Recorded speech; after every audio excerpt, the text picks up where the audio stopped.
birarako egongo dira. Bai, baina azkenean zuk pentsatu... Oso lausoa da, non dagoen aprobetxamendua eta non dagoen zuk zerbait eskaintzea zerari, zaleari. Baina zuk pentsatu azkenean ume batentzat hori dela, ostras, nik egin dudana izaroren eholtza gainean egongo da. Ilusiotik pentsatzen baduzu esango dugu, eta zenbat joskintza taller, zenbat arte taller daude Euskal Herrian, zenbat, eta joan horietako batera ordaindu umei, edo ordaindu tallerrari, ez? Eta hortik artera, artea ordaindu, ez? Ez artea sortzea, eske hau iruditu zait oso perversoa, egia esango dizuet. Gainera, harritzen hau ez dakit, eman liteke obariren bat, ez? Umei hauei gero, umei edo helduei, eman gara adin txikikoen lana sustatzen era dirudi gainera, baina... Baina badago aukera bat oraindikan hobeagoa, eta da justo... Benito, Bad Bunny, atera zela Zarako kamisetarekin, kamiseta hori oparetu diete Arteixoko langile guztiei, ez Zarak Indian izango dituen langilei, eta Arteixoko langilek egin dutena da, Wallapop'en saldu dutela, eta hortikan negoziein behar dutela. Agian izan daiteke, tailerretan egiten diren gauza horiek, aproposa Wallapop'en saltzeko, eta esalego behira, izaroren materiala, eta... Baina hori lasai egon birara eramango duela. Hau da, gero ez dut uste itzuliko dionik sortu denari. Orain akaso aitzute gaitu eta buelta baten negoziari. Ez, baina bai iruditu zela, ostras, nik hori... Ikusten nuen da, dena ikusten ari nintzen antzo, ez? Eta esate nuen, ostras, askotan ipatzen dugu, ez? Musikaren industria zeinen basatia den, ez? Kapitalismoaren ikuspegitik, nola frenatu, nola egin, eta atzo ikusi nuen guztia zen justu, kontrakoa, ez da frenatzeko baizik eta justu pauso bat arago joate iruditu zait, eta ostra, ez dakit. Bueno, hau guztia esan da, zorionak, hori ere. Bai, noski. Ordunaldi bat ospatzeko da, hori ere, bai. Baina, bueno, ez? Bai, baina ez dakit, jakinaiko nuke ze buelta eman dioten hor barrutik hau egiteari, edo ze estrategia, edo ze bilera mota egin diren, edo beraiek nondik ikusten duten, behar bat ez die buelta bat eman, eta ez dute zati hau ikusi, baina... Estrategia bat egongo da atzean, ez? Bai. Ikerrekasian esan duena, eske... Ez dakit ze estrategia mota egongo den. Ni harritzen hauena da, Madrilen egin izana... Gaztelera zen kantua, Madrilen... Baina, bueno, nahi balin ba jokatu maila horretan, maila horretan. Musikaren kapitalismoa. Onerako eta txarrerako. Baina Limones de Ororekin ere bazirudian Madrilera egingo zuela salto, eta... ala nola, Circus Priceen uste dut ematzuela kontzerturen bat, baina etzen izan ez da ere, ez? Gero, baitu harremanak, Zahararekin, da atzo Zaharak ere segituan komentatu zuen, eta beste, eta... Bai, nik Madrilera joatea ez dakit honi buruz hitz egitera ondo iruditzen zait ez dakitena da, lehenengo albistea bertan ematea, ez dakit. Madrilera bazoaz, gero labienkeridari gertatu ditzaiena gertatu bat zaizu ez kexatu. Hori ere bada, labienkerida gero kexate zen, Euskal Herrian ez du jotzen. Ja, bueno, Madrilera egin duzu salto. Madrilera egiten baldin baduzu salto, claro, bietatik ez, pixkat, urruntzen bazara batetik, gero, bestera kosta egiten da. Eta atzoko, ni... Iragarpen horrekin, jarri nintzen pixka bat, normalen iragarpen haue guztiak non egiten diren kontutan izan da, ea bestalde horrek nola eramango dute zuen hau. Ze askotan, bazudituta zaude, zure artista esanguratsuenak zuretik izatean bosgorailu, eta batean aukeratzen du Madrilen, saio esanguratsu bat, baina bai. Eta harritu ninduna da, era berean, eta ez da erreza, saio horretan, larreboltan, denbora gutxian, bitan egotea. Bai, hori ere. Ze xorieri noiz egin zuen? Orain dela ez asko, ez dakit. Urria azaroa. Ja orduan zegoen. Bai. Bai. Hor ja orduan zegoen, agertu zenean Madrilen. Eta horregatik ez, akaso orduan joan zenean esango zuen, ez dakitan. Zordan abestu bakarrik egintzun, egintzun baita errezera. Zerbait txikia, baina... Bueno, en fin, bada zerbait, niri uste nomena... Atzoi, ez lehen esaten genuen, Atzoi Torre Esteban ere Madrilen egon zen, eta oraindik naiz irratien ez da izan. Bai, Bai, bueno. Mendik luzatuko dugu. Hora 25 izan zen. Bada gauza kuriosoa, ez? Madrilera begira gauzak egiten egotea, bertan. Gainera, lehendabiziko kasuan, lehendabiziko kontzertua Irunen denean, eta igual trenbideak ekarreko ditu. Madril, Irun, irakorreko dute, eta akaso... Eta askorentzat Irun Espainia dela. Legirik hori ez dut esan, zu Irundar bezala, zuk esan duzu hori, ardura hori zurea. Honetik garretu da nago. Ez, orokorrean erabili den estrategia guztiarekin, denerako. Bai kanta iragartzeko, bai ordunaldia iragartzeko, bai non egin duen, ez dakit. Eukiko du atzean, Ez dakit behar badakilako gauzak horrela eginda jendeak hitz egingo duela, ez dakit. Bestelare, bai. Bai. Aurrekoan esaten, aurrekoan jarri zituen hiru kuadro zuri, eta jako Mosko kampaina izan hor. Bueno, Ikerren Mosko kampaina da, nire Mosko kampaina.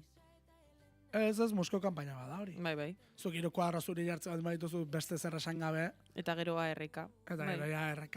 Batez ere hiru kuadro zuri Bai, eta ARK-aren arkitekturarena gero harrapatu dut, ze ikusi nuen esan ara, marrazketa teknikoa egiten duen norbaitek egin du portada hau. Dana borobilak, kontzentrikoak, hori ere fijatu nintzen pila bat. Alderdi politiko bat, ARK. Pero ez hasiko gara. Ez. Atzoko ez da bai da hori. Bai, esaten nuen euskaraz. Claro, errerekin zail. Errerekin zer. Ni rockero esaten nuen. Baina ez du pegatzen. Alderdi rockero komunista. Edo alderdi rockero koloretsua. Edo kapitalista. Buah! Roka eta kapitalismoa. Hori ere, askorako mandezaken gaia da. Bueno, bai. Bitxia. Highway tu amatasuna, Highway tu amatasuna. Sí. En fin, bai ikusiko dugu, Baren ez gertatzen den hemendik aurrera. Ez doan berriro bueltan, rebueltara, ez? Hori biskiak direla izango da, berriro badoa, edo... Bueno, uste du neska dela. Badaki. Odeno dakigu. Bai, hori da, neska dela esan zuen, eta bai esan zion, bueno, itzuliko zara, ja, umearekin, edo, horrako zerbait esan zion. Ez dut ikusi. Zerbait esan zion, ez dugu horretzen, edo, ja umea izan da, edo, esan zion honako zerbait. Umearekin agertzea, ez dakidoani...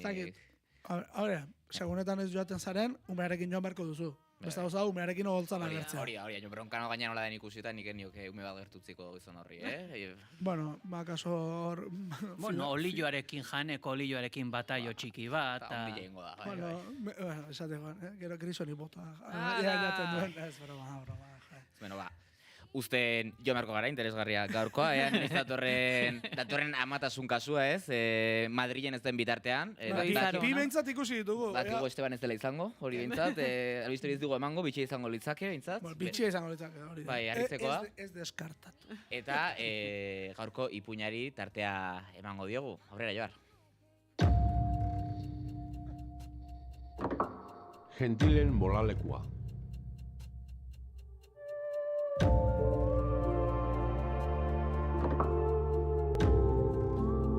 Edo ez bazan, entzun dadila naiz irratian.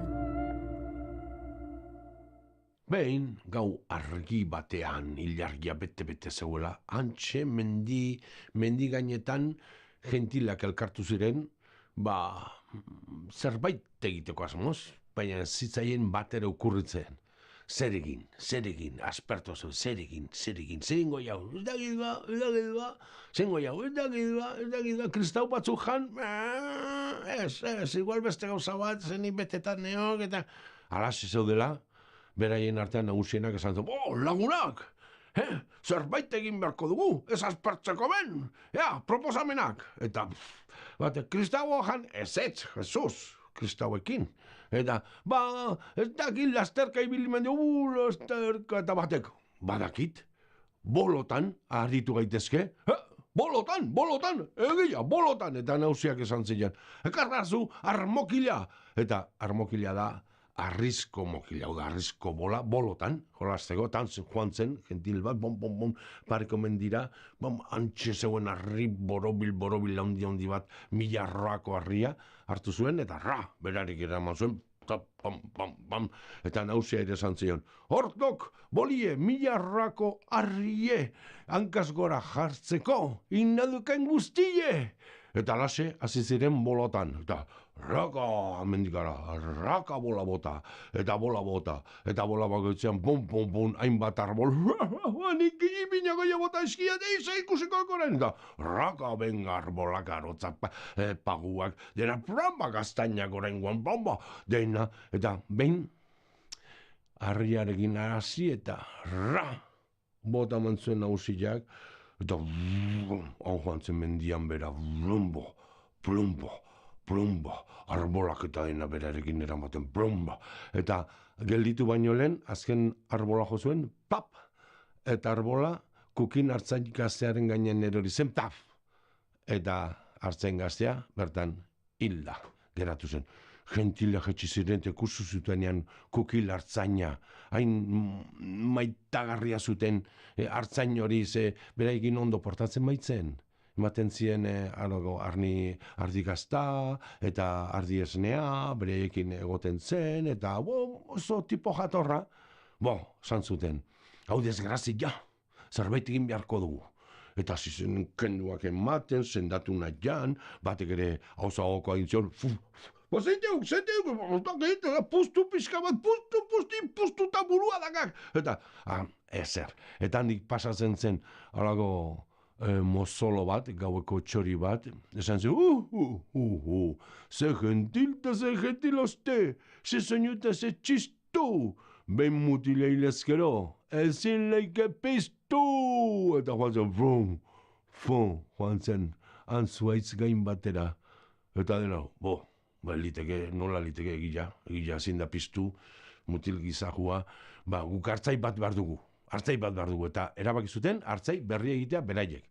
Eta hartu zituzten alako harri batzukin, hankaken zizkioten, gero alako lasto batzukin, kiltxo batzukin, abar batzukin, hankak, gero alako patata batzukin belaunak egin zizkioten, joan ziren sabelaldean alako ardi larru batekin sabela egin zioten, txorizo batzuk eta zaztu zituzten barrua alako esteak eta egiteko, kalabaza jarri zioten buru bezala, gero beste alako egur batzuekin besoak, eta hemen alako bihatzak, eta bi arrauz begi bezala, alako matralie zurra tomatekin, eta alaxe, hartzai berria zakaten, pozik, eta bidaldi zuten, mendira hartaldekin, eta joan zen hartzai berria, eta mozoloak ikusi zuenean, alako, nola liteke halako hartzai barregarri bat egin, eta izena ere jarri zion.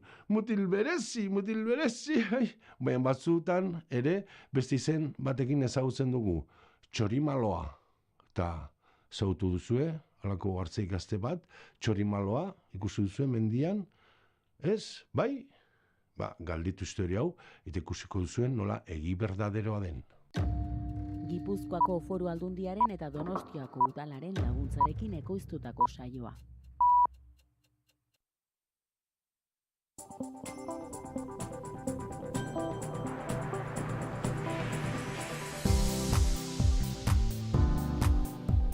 Informazioaren aria, naiz irratian, Pegi Lekuona. Egunon, goizeko 8 dira, ongi etorri naiz irratira. Tubos Reunidosek 301 langile kaleratzeko asmoaren berri eman du, 274 Amurrion, 27 Trapagaranen.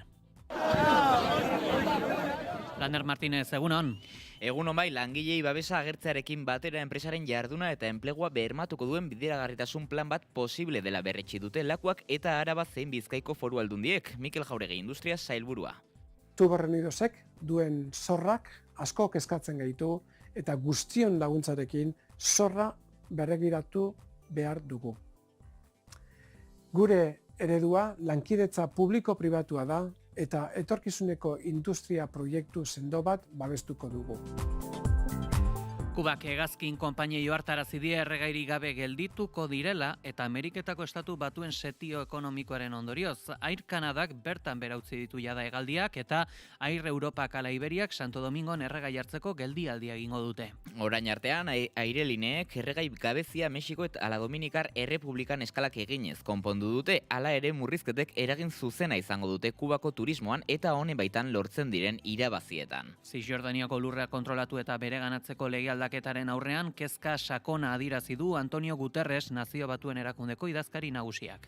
The Secretary General warns that the current trajectory on the ground, including this decision, is eroding the prospects for a two-state solution. Bi estatuen soluzioak kaltetzen duen neurria bertan bera uzteko eskatu du Stefan Dujarric Nazio Batuen erakundeko idazkari nagusiaren bozeramaleak.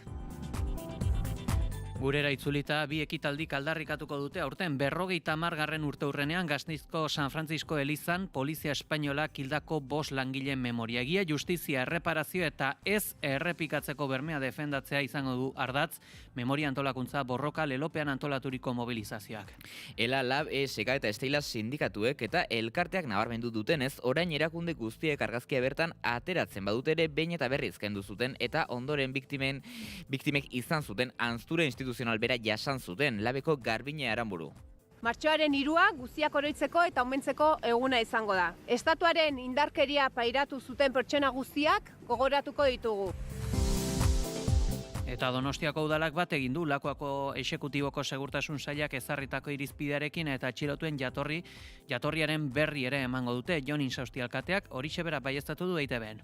Bueno, nik uste gardentasunak justo kontrakoa ekartzen duela. Desaktibatu egiten duela populistak edo demagogoak izan daitezken hainbat diskurso. Eta hori, atzo bertan ikusi dugu Aragoien hauteskunde emaitzekin. Argi hitz egiten ez denean, gauzei bere izen eta bizenez deitzen ez aienean, gero beste indar politiko batzuk azaltzen dira, erantzun sinpleagoak eta axalekoak emanez, eta horrek akaso sortzen du horrelako atrakzio bat. Hori ez da bidea. Eta uste dut geure gizartea adinez nagusi dela. Erabakia berretsi izanak Donostiako PSE gobernukidearen haserrea eragin du. Ane Oiarbide zinegotziak esan du ez dutela erabakia partekatzen, datua testu ingururik gabe emateak estigmak indartzen dituelako. Datu horiek modu isolatuan ematen direnean, testu ingururik eta azterketarik gabe aurreiritziak indartzen dira, eta immigrazioaren eta delinkuentziaren arteko lotura okerrak elikatzen dira, gizartean beldurra handiagoa eta segurtasun gabeziaren sentsazio handiagoa besterik sortzen ez dutenak. Duela 4.000 urteko bisonte baten eskeletoa topatu dute, Urbasa eta Handia Parke Naturalean Arrafela leizean Nafarroako gobernuak iragarri duenez. Maria Txibitek azaldu du aurkikuntza oso garrantzitsua dela lurraldearen iragana hobeto ezagutzeko eta iraganeko arazoi erreparatuz gaur egungoak hobeto ulertzeko aukera ere izan ahalko duteela. Conociendo la fauna navarra de hace 4.000 años, o de hace 12.000 en el caso del león de las cavernas, sabemos un poco más sobre el clima y sobre los cambios climáticos, de cómo podría ser la vegetación, qué es lo que comían, y de cómo los seres humanos que vivían aquí se adaptaban a todas esas transformaciones. Porque analizando estos huesos, sobre todo con el análisis de ADN, espero que conoceremos un poco mejor cuál fue nuestro pasado. Eguraldia eta trafikoa naiz irratian. Errepidetan bada nabarmentzeko jazoeraren bat, Lander?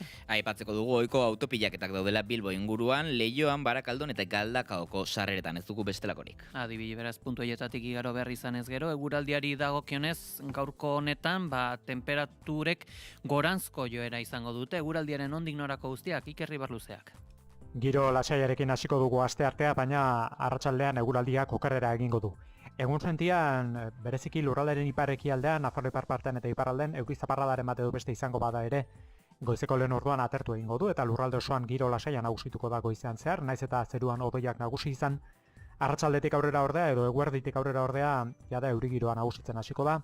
Lehenbizi, eguerdi arratsaldeko lehen orduan zaparradatxo batzuk emango dira, bereziki ipar-ekialdean, baina arratsalde erdian frontea sartuko da itsasotik barrena, eta orduan euriterako joera nabarmena hartuko du. Zaparradak iparraldetik hegoaldera mugituko dira, eta Kantauri isurialdean gainera tarteka gogotik botako du. Azken orduetan ego isurialdean ateri geratuko da, baina euria isurialdera eta bereziki ipar-ekialdera mugatuko da eta tarteka berriz ere gogotik botako du.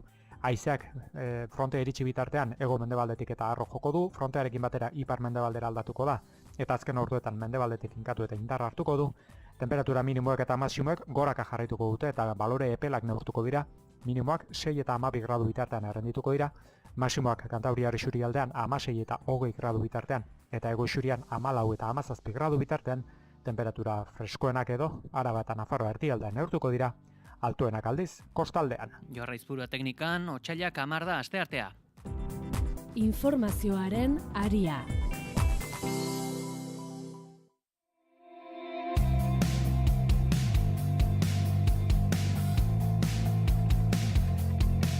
Tuor Reunidosek 301 langile kaleratzeko asmoaren berri eman du, 274 langile Amurrion eta 27 Trapagaranen. Bien bitartean Amurrioko lantegiko langilek 24 orduko lanuztea egin dute, erabateko jarraipena izan duena, sindikatuen esanetan, enplegu erregulazio prozesuari aurre egiteko. Tubos Reunidoseko plantillaren ia laurden bat da bere lanpostuak galtzeko arriskuan gelditu dena, 300 kaleratze baitira, 87 behin-behinekoak, 214 finkoak eta esan bezala Arabako lantegiak eramango du kolperik handiena 274 langilerekin. 27 dira berriz kaleratu nahi dituztenak Bizkaian. Enpresak dituen 1400 langileen 21,5%ari eragingo dio Tubos Reunidoseko zuzendaritzak iragarritako enplegu erregulaziorako espedienteak. Arabako lantegiko instalaziotan egin duten bileran eman dio enplegu erregulazioko txostenaren berri zuzendaritzak ELA, UGT, LAB, Komisiones Obreras eta SK sindikatuek osatutako enpresa batzordeari, azken honek deitutako grebaren lehen egunean. Amurrion zuzendaritzak proposatutako enplegu erregulazioko espedientearen aurkako lehen bi greba txandek jarraipen osoa izan dute, sindikatu deitzaileen arabera. Dozenaka langile babesa ematera joan dira Aiaraldeako bizilagunekin batera lantegiaren sarreran kokatuz. Entonces esa persona se ha dado la vuelta, no ha pasado nada y aquí no había todo esto para proteger a esa gente. Ahora venís a proteger ¿a quién? A los que vienen a la reunión. Sí, hombre. Tentsio uneak izan dira ertzaintza saiatu denean Amurrioko lantegiko sarrerako zubiko piketea desegiten, baina bertan zeuden langileek uko egin dute bertan egoteko legezko baimena baitzuten. Azkenean poliziak onartu egin du langileak bertan gelditzea bermatuta zuten baimenak zioen bezala. A tope. Y ayer no estuvisteis, ¿por qué? Porque ayer no interesaba, porque ayer no era proteger trabajadores. Y hoy es trabajar, hoy es proteger precisamente a los que quieren despedir trabajadores, como siempre. Como ha pasado en Tubacex, como ha pasado en todas las empresas. Me ha quedado claro. Astelehen honetan egindakoaren ostean, 24 orduko lanuzte berri batera deitu du enpresa batzordeak Amurrioko lantegian hilaren 13. Barakunde publikoek euren kezka agertu dute, azken orduetan zuzendaritzak Tubos Reunidosen iragarritako 301 kaleratzeekin, langilei babes agertzearekin bat, enpresaren jarduna eta enplegua bermatuko duen bideragarritasun plan bat posible dela berretsi dute Lakuak eta Araba zein Bizkaiko Foru Aldundiek. Tubos Reunidoseko zuzendaritzak abian jarritako enplegu erregulazioko espedienteak 300 pertsonari eragingo diola jakin ostean, Mikel Jauregi Lakuako industria sailburuak Lakuaren babesa adierazi die langile eta haien familiei. Eusko Jaurlaritzatik gure babesa adierazi nahi diegu langilei eta haien familiei. Hau momentu komplikatu da guztiontzat. Kontsulta eta negoziazio prozesu bat hasi da orain enplegu erregulazio espedientearen inpaktu soziala gutxitzeko. Ostiralean enpresa batzordekin bilduko dela gogorarazi du eta Tubos Reunidoseko zuzendaritzarekin zuzenean harremanetan dagoela aurreratu du bideragarritasun plana aztertzeko. Sendoa izan dadin guztion laguntzarekin duen zor gero eta handiagoa berregituratu behar duela adierazi du. Tubos Reunidosek duen zorrak asko kezkatzen gaitu eta guztion laguntzarekin zorra berregiratu behar dugu. Gure eredua lankidetza publiko-pribatua da eta etorkizuneko industria proiektu sendo bat babestuko dugu. Ildo horretan sailburuak ziurtatu du Lakuak etorkizuneko industria proiektu sendo bat babestuko duela eta Euskal Autonomia Erkidegoko industria enplegua eta industria enpresa bideragarri eta sendoen etorkizuna defendatuko dituela beti. Gobernu honek beti defendatuko du Euskadiko enplegu industriala eta enpresa industrial bideragarriak. Hemen Tubos Reunidosen etorkizuna dugu jokoan, bai ereak eragindako 301 pertsonena, eta baita gainontzeko ia 1000 pertsonen etorkizuna ere.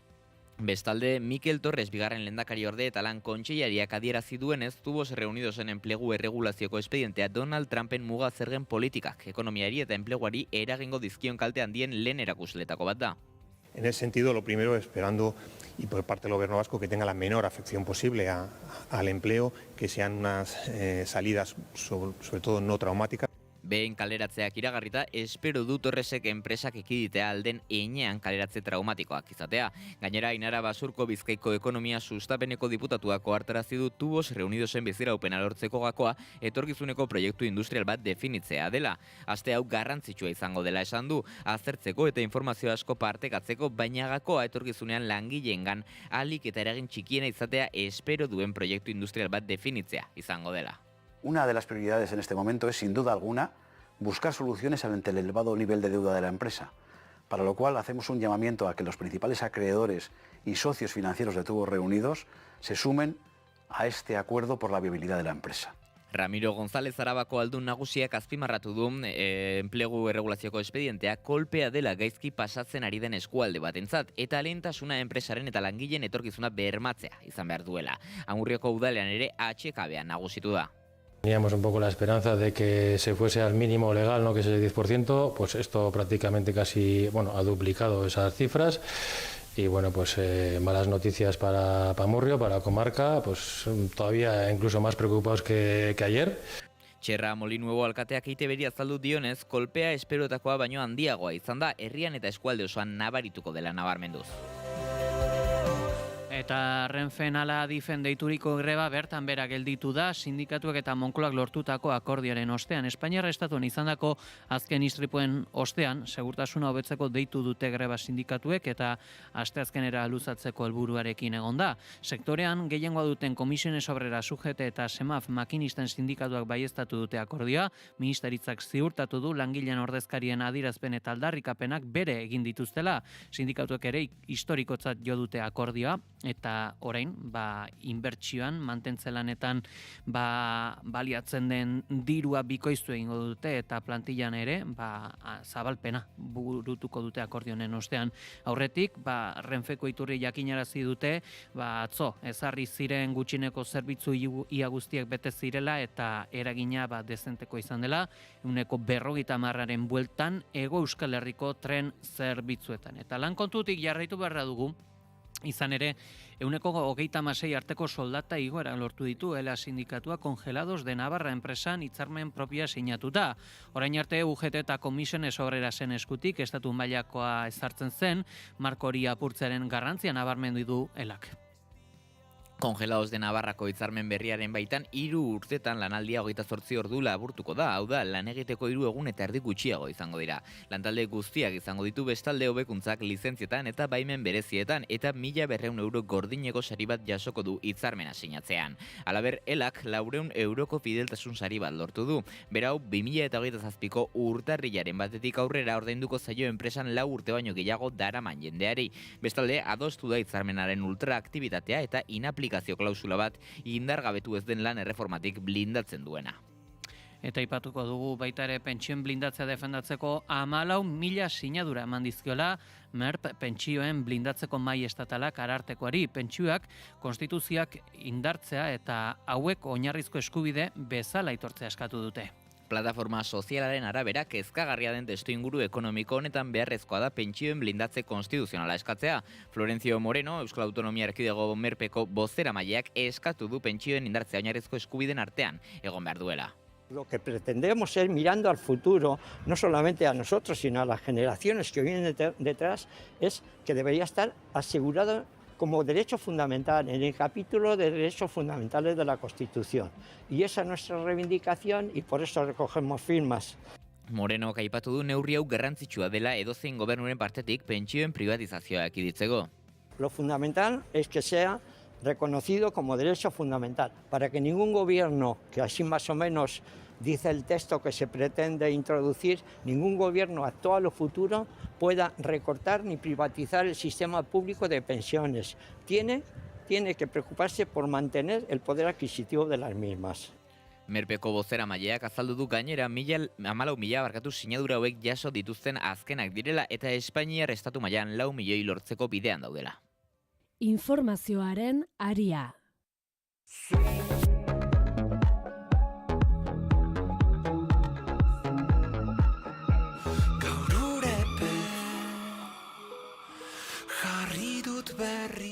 Goizeko 8:16, goizeko azken orduko albistea dugu, Sumar, Comuns, Izquierda Unida eta Mas Madrilek, heldu den otsailaren 21 iragarriko dutela, hauteskunde orokorretara elkarrekin aurkezteko borondatea.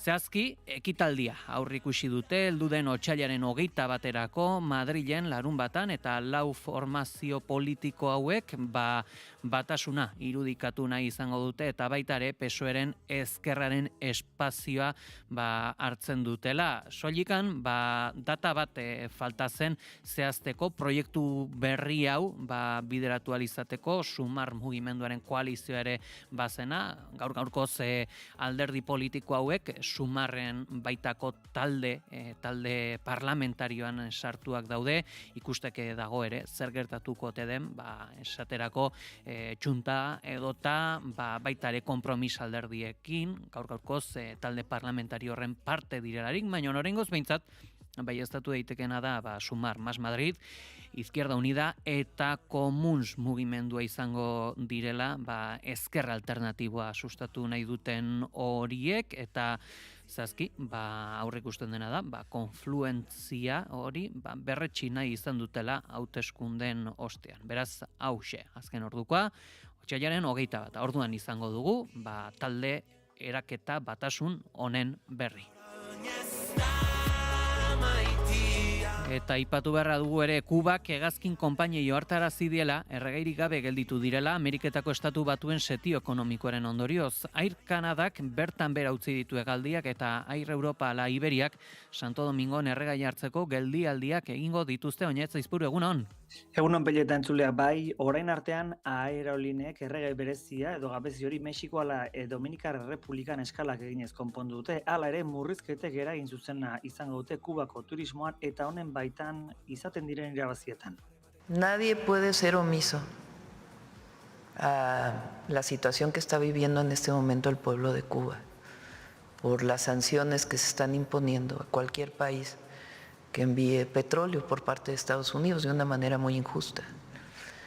Entonces vamos a ayudar al pueblo de Cuba como siempre se ha ayudado. Claudia Sheinbaum zen hori, Mexikoko presidentea, laguntza humanitario gehiago iragarri du Kubarentzat, onartu duri bai Irlara egiten dituen bidalketak eten egingo dituela Estatu Batuaken muga zerga saihesteko. Errusia bere aldetik Kubako gobernuarekin elkarrezketan da boikot neurriei aurre egiteko. Antonio Guterres, Nazio Batuen Erakundeko idazkari nagusiak, kezka eta laguntza humanitarioa bidaltzeko borondate iragarri du.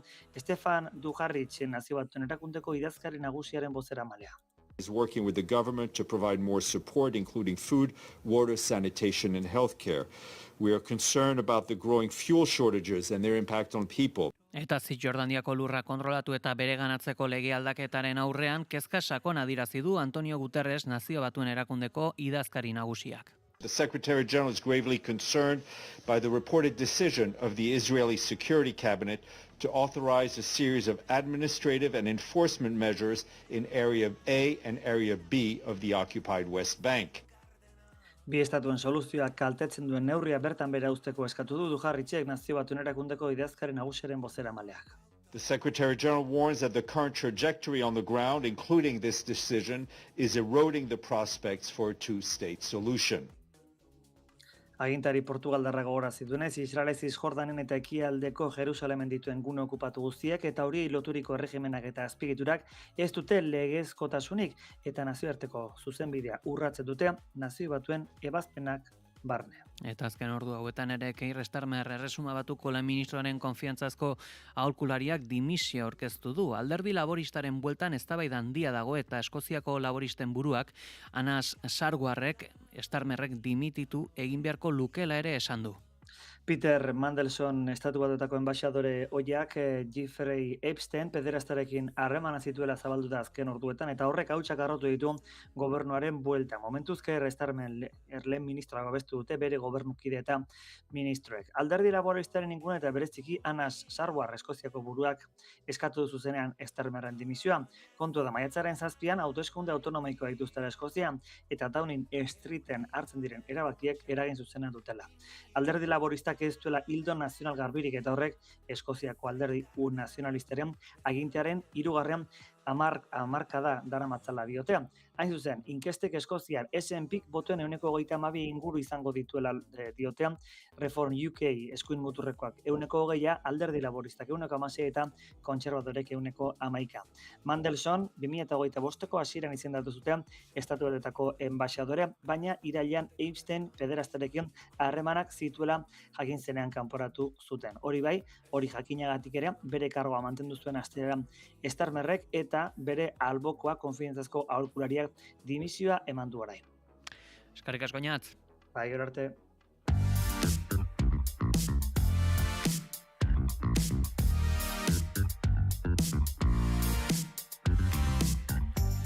Bi ekitaldik aldarrikatuko dute aurten 50. urteurrenean Gasteizko San Francisco elizan polizia espainiarrak hildako 5 langileen memoria. Egia, justizia, erreparazio eta ez errepikatzeko bermea defendatzea izango du ardatz, memoria antolakuntza borroka lelopean antolatuko den mobilizazioak. Ekitaldiaren berri emateko prentsaurrekoa eskaini dute. Astelen honetan Zaramaga auzoko elizaren kanpokaldean ELA sindikatuko Michel Akuntza, LAB sindikatuko Garbine Aranburuk eta baita SK sindikatuko ala Esteilaseko ordezkariek. Beraiekin batera izan dira ere Martxoak 3 elkarteko ordezkariak. Azaldu dute, urtengo martxoaren 3 arratsaldean 5 sarraskia oraitarazten duen monolitoaren alboan hildakoei omenaldi egingo dietela, izan ere ordu horretan hautsi zuen polizia espainiarrak 1976ko langileen batzarra garrantzi berez izango duen. Honetan, monolito eta plaka jarri zuten langileek gaur egun haien kemenari esker existitzen dela oroitarazteko. Javier Saez, SK sindikatua. Katedralean 1976 urteko hileta gogoratu nahi ditugu eta herri mobilizazio handi batean Andramari Zuriaren plazaraino joango gara. Sindikatuek eta elkartek nabarmen dute, orain erakunde guztiek argazkia bertan ateratzen badut ere behin eta berriz kendu zuten eta ondoren biktimek izan zuten hanztura instituzional bera jasan zuten. LAB sindikatuko Garbine Aranburu. Martxoaren 3 guztiak oroitzeko eta omentzeko eguna izango da. Estatuaren indarkeria pairatu zuten pertsona guztiak gogoratuko ditugu. Ondoren, arratsaldeko 6:00 katedral berriaren eta Andre Maria Zuriaren plazaren arteko tarte hartuko du aldarrikapenak. Katedralean 1976ko hilketak oroitaraziko dituzte eta herri mobilizazio handi baten ostean plaza hartuko dute. Bertan izango da ekitaldi nagusia, Martxoak 3 konprometituriko artisten emanaldiarekin.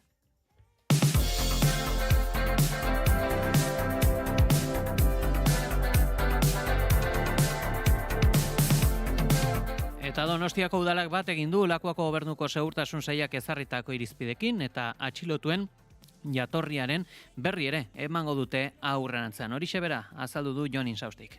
Segurtasun Sailak EAJak idatuta joan den urrian irizpide aldatu eta prentsa horretan atxilotuen jatorriari buruzko informazioa ematen hasi ondoren sortutako polemikaren erdian hartu dute erabakia. Horren ondorio Arartekoak ofiziozko jarduera bat ireki zuen, batez ere jakiteko zergatik hasi den ertzaintza horrela jokatzen duela 14 urte erakunde horrek berak datu hori ez emateko gomendio bat eman zuenean. Aste honetan bertan bere titular berria Mikel Manzisidor Bingen Zupiria sailburuarekin bilduko da eta Ararteko gisa emango duen lehen hitzaldea izango da.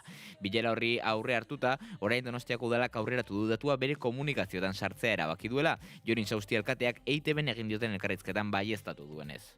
Herri honetan Euskadin jaurlaritzari tokatzen zaiola, segurtasun atalari tokatzen zaiola, segurtasun politikak definitzea, eta uste baldin badute jatorri horren informazioa plazaratzea horren kudeaketa ona dela gizarte, komunidade, hiri udalerri seguruagoak lortzeko, Donostia horregongo da.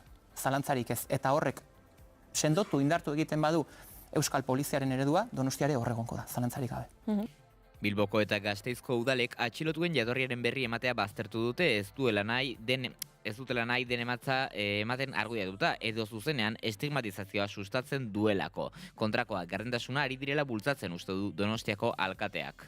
Bueno, nik uste gardentasunak justo kontrakoa ekartzen duela. Desaktibatu egiten duela populistak edo demagogoak izan daitezken hainbat diskurso. Eta hori, atzo bertan ikusi dugu Aragoien hauteskunde emaitzekin. Argi hitz egiten ez denean, gauzei bere izen eta bizenez deitzen ez aienean, gero beste indar politiko batzuk azaltzen dira, erantzun sinpleagoak eta axalekoak emanez, eta horrek akaso sortzen du horrelako atrakzio bat. Hori ez da bidea. Eta uste dut geure gizartea adinez nagusi dela, Erabakia berretsi zenak Donostiako PSE gobernukidearen haserre eragin du. Ane Oiarbide zein negotziak esan du ez dutela erabakia partekatzen, datua testuingururik gabe emateak estimak indartzen dituelako. Eta aipatuko dugu baita ere Ertzaintzak Getxoko udalean egindako miaketen ondoriak bertan bera uzteko eskatu dute 3 bat jauregitxoaren eraispenengatik inputatutakoen defentsek. Fiskaltzaia da aurka agertu da, EH Bildu eta PP salatzaileak bezala ikerketa baldintzatu dezaken eskaria delakoan. Inputatutako lagunek tartean EAJko 3 zinegotzioi elegitea jarri diete miaketa horiei errugabetasun presuntzioa eta intimitaterako eskubidea urratu zitzaiela iritzita. Ertzaintza zain dago miaketa horietan eskuratutako gailu digitaletan dagoen informazioa eskuratzeko eta aztertzeko ikerketarekin jarraitu ahal izateko. Guztira 10 pertsona ikertu dira 3 bat jauregitxoaren kasuan. EAJko 3 zinegotzi esan bezala, 3 udal teknikari, Higiezin kooperatibaren kudeatzailearen administratzailea, eraikuntza enpresaren arduraduna, proiektuaren egilea den arkitektoa eta jarduketan parte hartu zuen beste profesional bat. Informazioaren aria.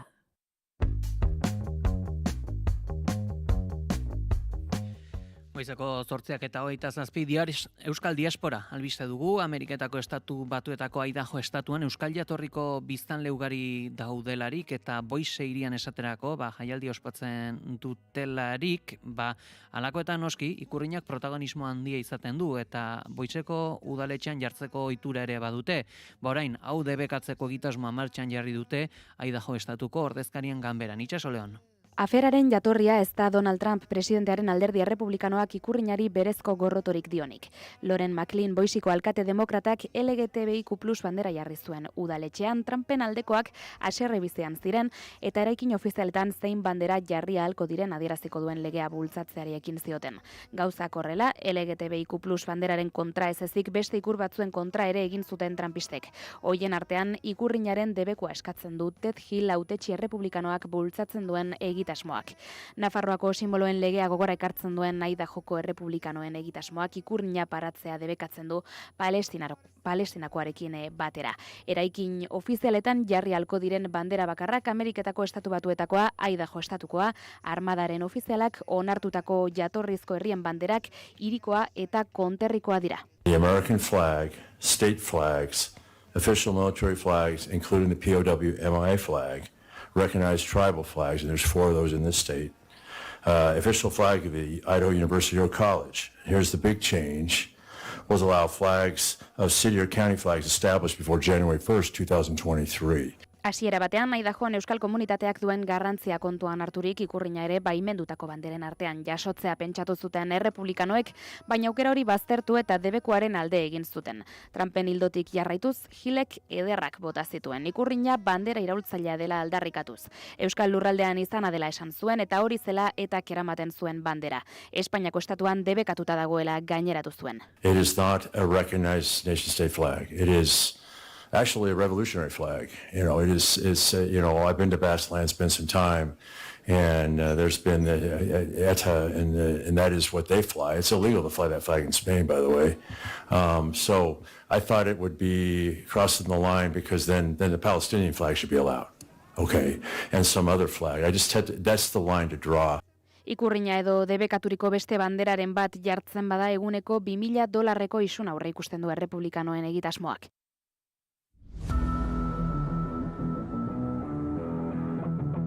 Kirol aria, naiz irratian.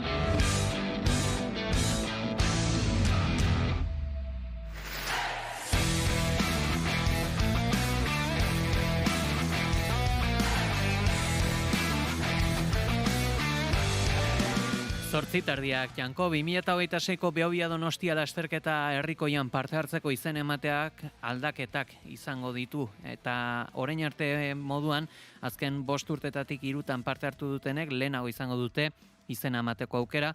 Hori bai, ostera, edonorentzat izena emateko epea zabaltzen denean, dortxalen banaketa, zozketa bidez egingo da. Ireia Kanbra, egunon? Egunon Pei eta egunon entzuleak. Parte hartu nahi duten guztiei aukera eman eta saturazioa ekiditea lortu nahi du Behobia Donostiaren antolakuntzak izen emate orokorra zozketa bidez egitarekin. Gainera, zozketan parte hartzeko euro bat ordaindu beharko da eta eurori kolaboratzen duen elkartasun eragilei emango die. 30.000 dortxal barnatuko dira eta martxoaren 23-ko 31-ra azken 5 urtetan 3 bider egin duten lagunek izango dute izena emateko aukera. Bigarren epea zozketa bidez dorsala lortuko dutena apirilaren 14tik 22 izango da, zozketa hilaren 29ean egingo dute. Maiatzaren 5ean dorsala lortu duenak formalizatu egingo du izena ematea eta bestela itxaron zerrendakoi ematen hasiko zaie maiatzaren 12tik aurrera. Eta bestalde Olaranek eta Baskek 2 jokotan irabazi diete Eñautu Reistiri eta Imanol Lopezi Gernikako Jaialai pilotalekuan jokatu den Eusko Label Winter Serieseko finalerdietako azken jardunaldian. Olaran eta Bask 2 kote gipuzkoarra baina askoz gehiago izan dira, erritmo gutxiko eta kalitate eskaseko norgehiagokan. Horrela finala Baskerekin batera jokatuko duen aurrelaria Jonan Sorozabal izango da, bera baita azkenean 3. postuan sailkatuko dena. Bestalde Imanol Lopezek porrotarekin agur esan dio Jaialai pilotalekuari Gernikan jokatu den azken partidan. Behin betiko erretiro hartu aurretik Zumaiako Santelmoetan duela 23 urte San Fermin egun batean debuta egin zuen kantxari agur esan dio Lopezek. Hemen hasi nintzen eta hemen bukatzea oso polita da, ez? Eta gainera, momentu polit batean, txapelketa oso ondo hasi genuen, ez dugu amaitu nahi izan bezala, naiz eta lana sartu dioten, dedikazioa eta dena, baina horrela da, ez? Pozik nijoa eta Eñautekin egin dugun lanarekin, usten dute nahiko orgulloso joatekotan garela. Bauek, gaurko kirol kontuak. Eskerrik asko Ireia. Gero arte.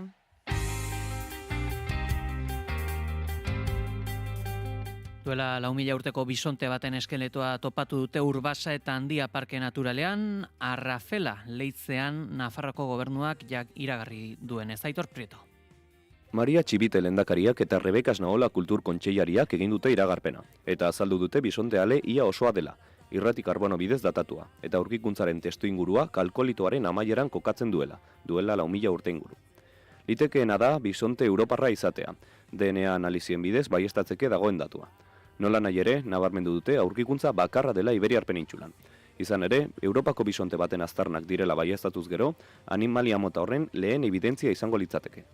Maria Txibitek azaldu du aurkikuntza hau oso garrantzitsua dela lurraldearen iragana hobeto ezagutzeko, eta iraganeko arazoi erreparatuz gaur egungoak hobeto ulertzeko aukera ere izan ahalko dutela.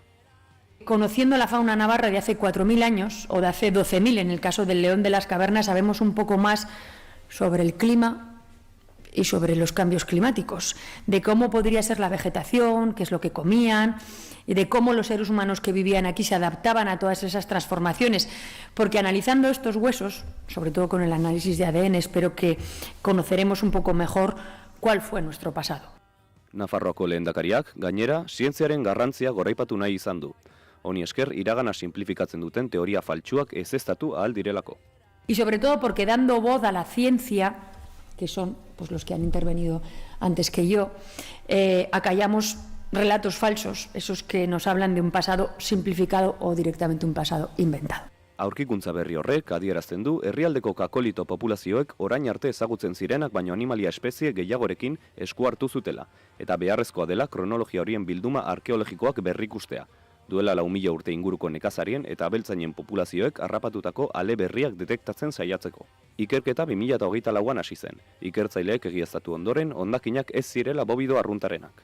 Une horretatik aurrera, hondakinen inguruko lanak hasi ziren, eta 2025ko urrian berreskuratu zituzten.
eguraldia eta trafikoa naiz irratian. Eta une honetan errepide dagokienez, zoiko autopilaketak dauzkagu, Leioa, Barakaldo, ala Galdakaoko errepide nagusietan eta baita Errontegiko zubian. Adibili beraz bertatik igaro behar izanez gero, eguraldiari dagokionez esango dugu, une honetan temperaturarik baixuenak hiriburuei dagokionez Iruñan dauzkagula, bertan 8 gradu dauzkagu, Lanbroa nagusi delarik, eta gainontzeko hiriburuetan bai Maule, Baiona, Donibane, Garazi, Gasteiz eta Donostian 13 gradu dauzkagu. Bilbon berriz une honetan 14 gradu. Eguraldiaren nondik norako guztiak, Ikerri Barduzeak. Giro lasaiarekin hasiko dugu asteartea, baina arratsaldean eguraldiak okerrera egingo du. Egun sentian, bereziki lurralderen ipar-ekialdean, Nafarro ipar partean eta iparralden, euri zaparradaren bat edo beste izango bada ere, goizeko lehen orduan atertu egingo du, eta lurralde osoan giro lasaia nagusituko da goizean zehar, naiz eta zeruan hodeiak nagusi izan, arratsaldetik aurrera ordea edo eguerditik aurrera ordea, jada euri giroa nagusitzen hasiko da. Lehenbizi, eguerdi arratsaldeko lehen orduan zaparradatxo batzuk emango dira, bereziki ipar-ekialdean, baina arratsalde erdian frontea sartuko da itsasotik barrena, eta orduan euriterako joera nabarmena hartuko du. Zaparradak iparraldetik hegoaldera mugituko dira, eta Kantauriar isurialdean gainera tarteka gogotik botako du. Azken orduetan, hego isurialdean aterik geratuko da, baina euria isurialdera, eta bereziki ipar-ekialdera mugatuko da, eta tarteka berriz ere gogotik botako du. Haizeak frontea iritsi bitartean hego mendebaldetik eta harro joko du, frontearekin batera ipar mendebaldera aldatuko da, eta azken orduetan mendebaldetik inkatu eta indarra hartuko du. Temperatura minimoek eta maximoek goraka jarraituko dute eta balore epelak neurtuko dira, minimoak 6 eta 12 gradu bitartean errendituko dira, maximoak Kantauriar isurialdean 16 eta 20 gradu bitartean, eta hego isurian 14 eta 17 gradu bitartean, temperatura freskoenak edo Araba eta Nafarroa erdialdean neurtuko dira, altuenak aldiz, kostaldean. Eta gaurko albistegia borobiltzeko, Metallica apur bat, gaurko egunez jaio baitzen Clifford Lee Barton, Metallica taldearen bajista izandakoa.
forever trusting who we are. No, nothing else matters.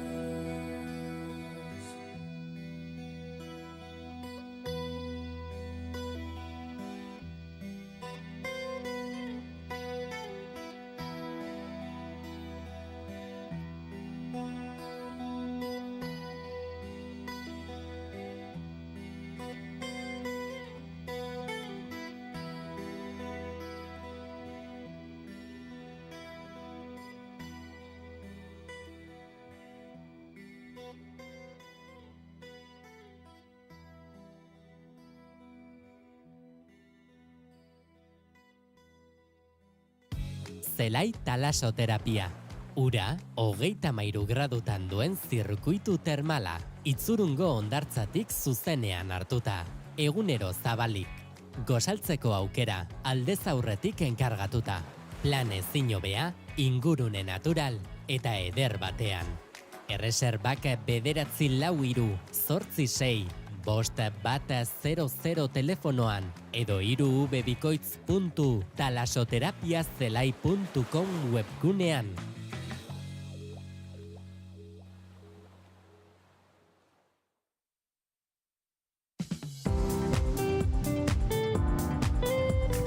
Informazioaren aria.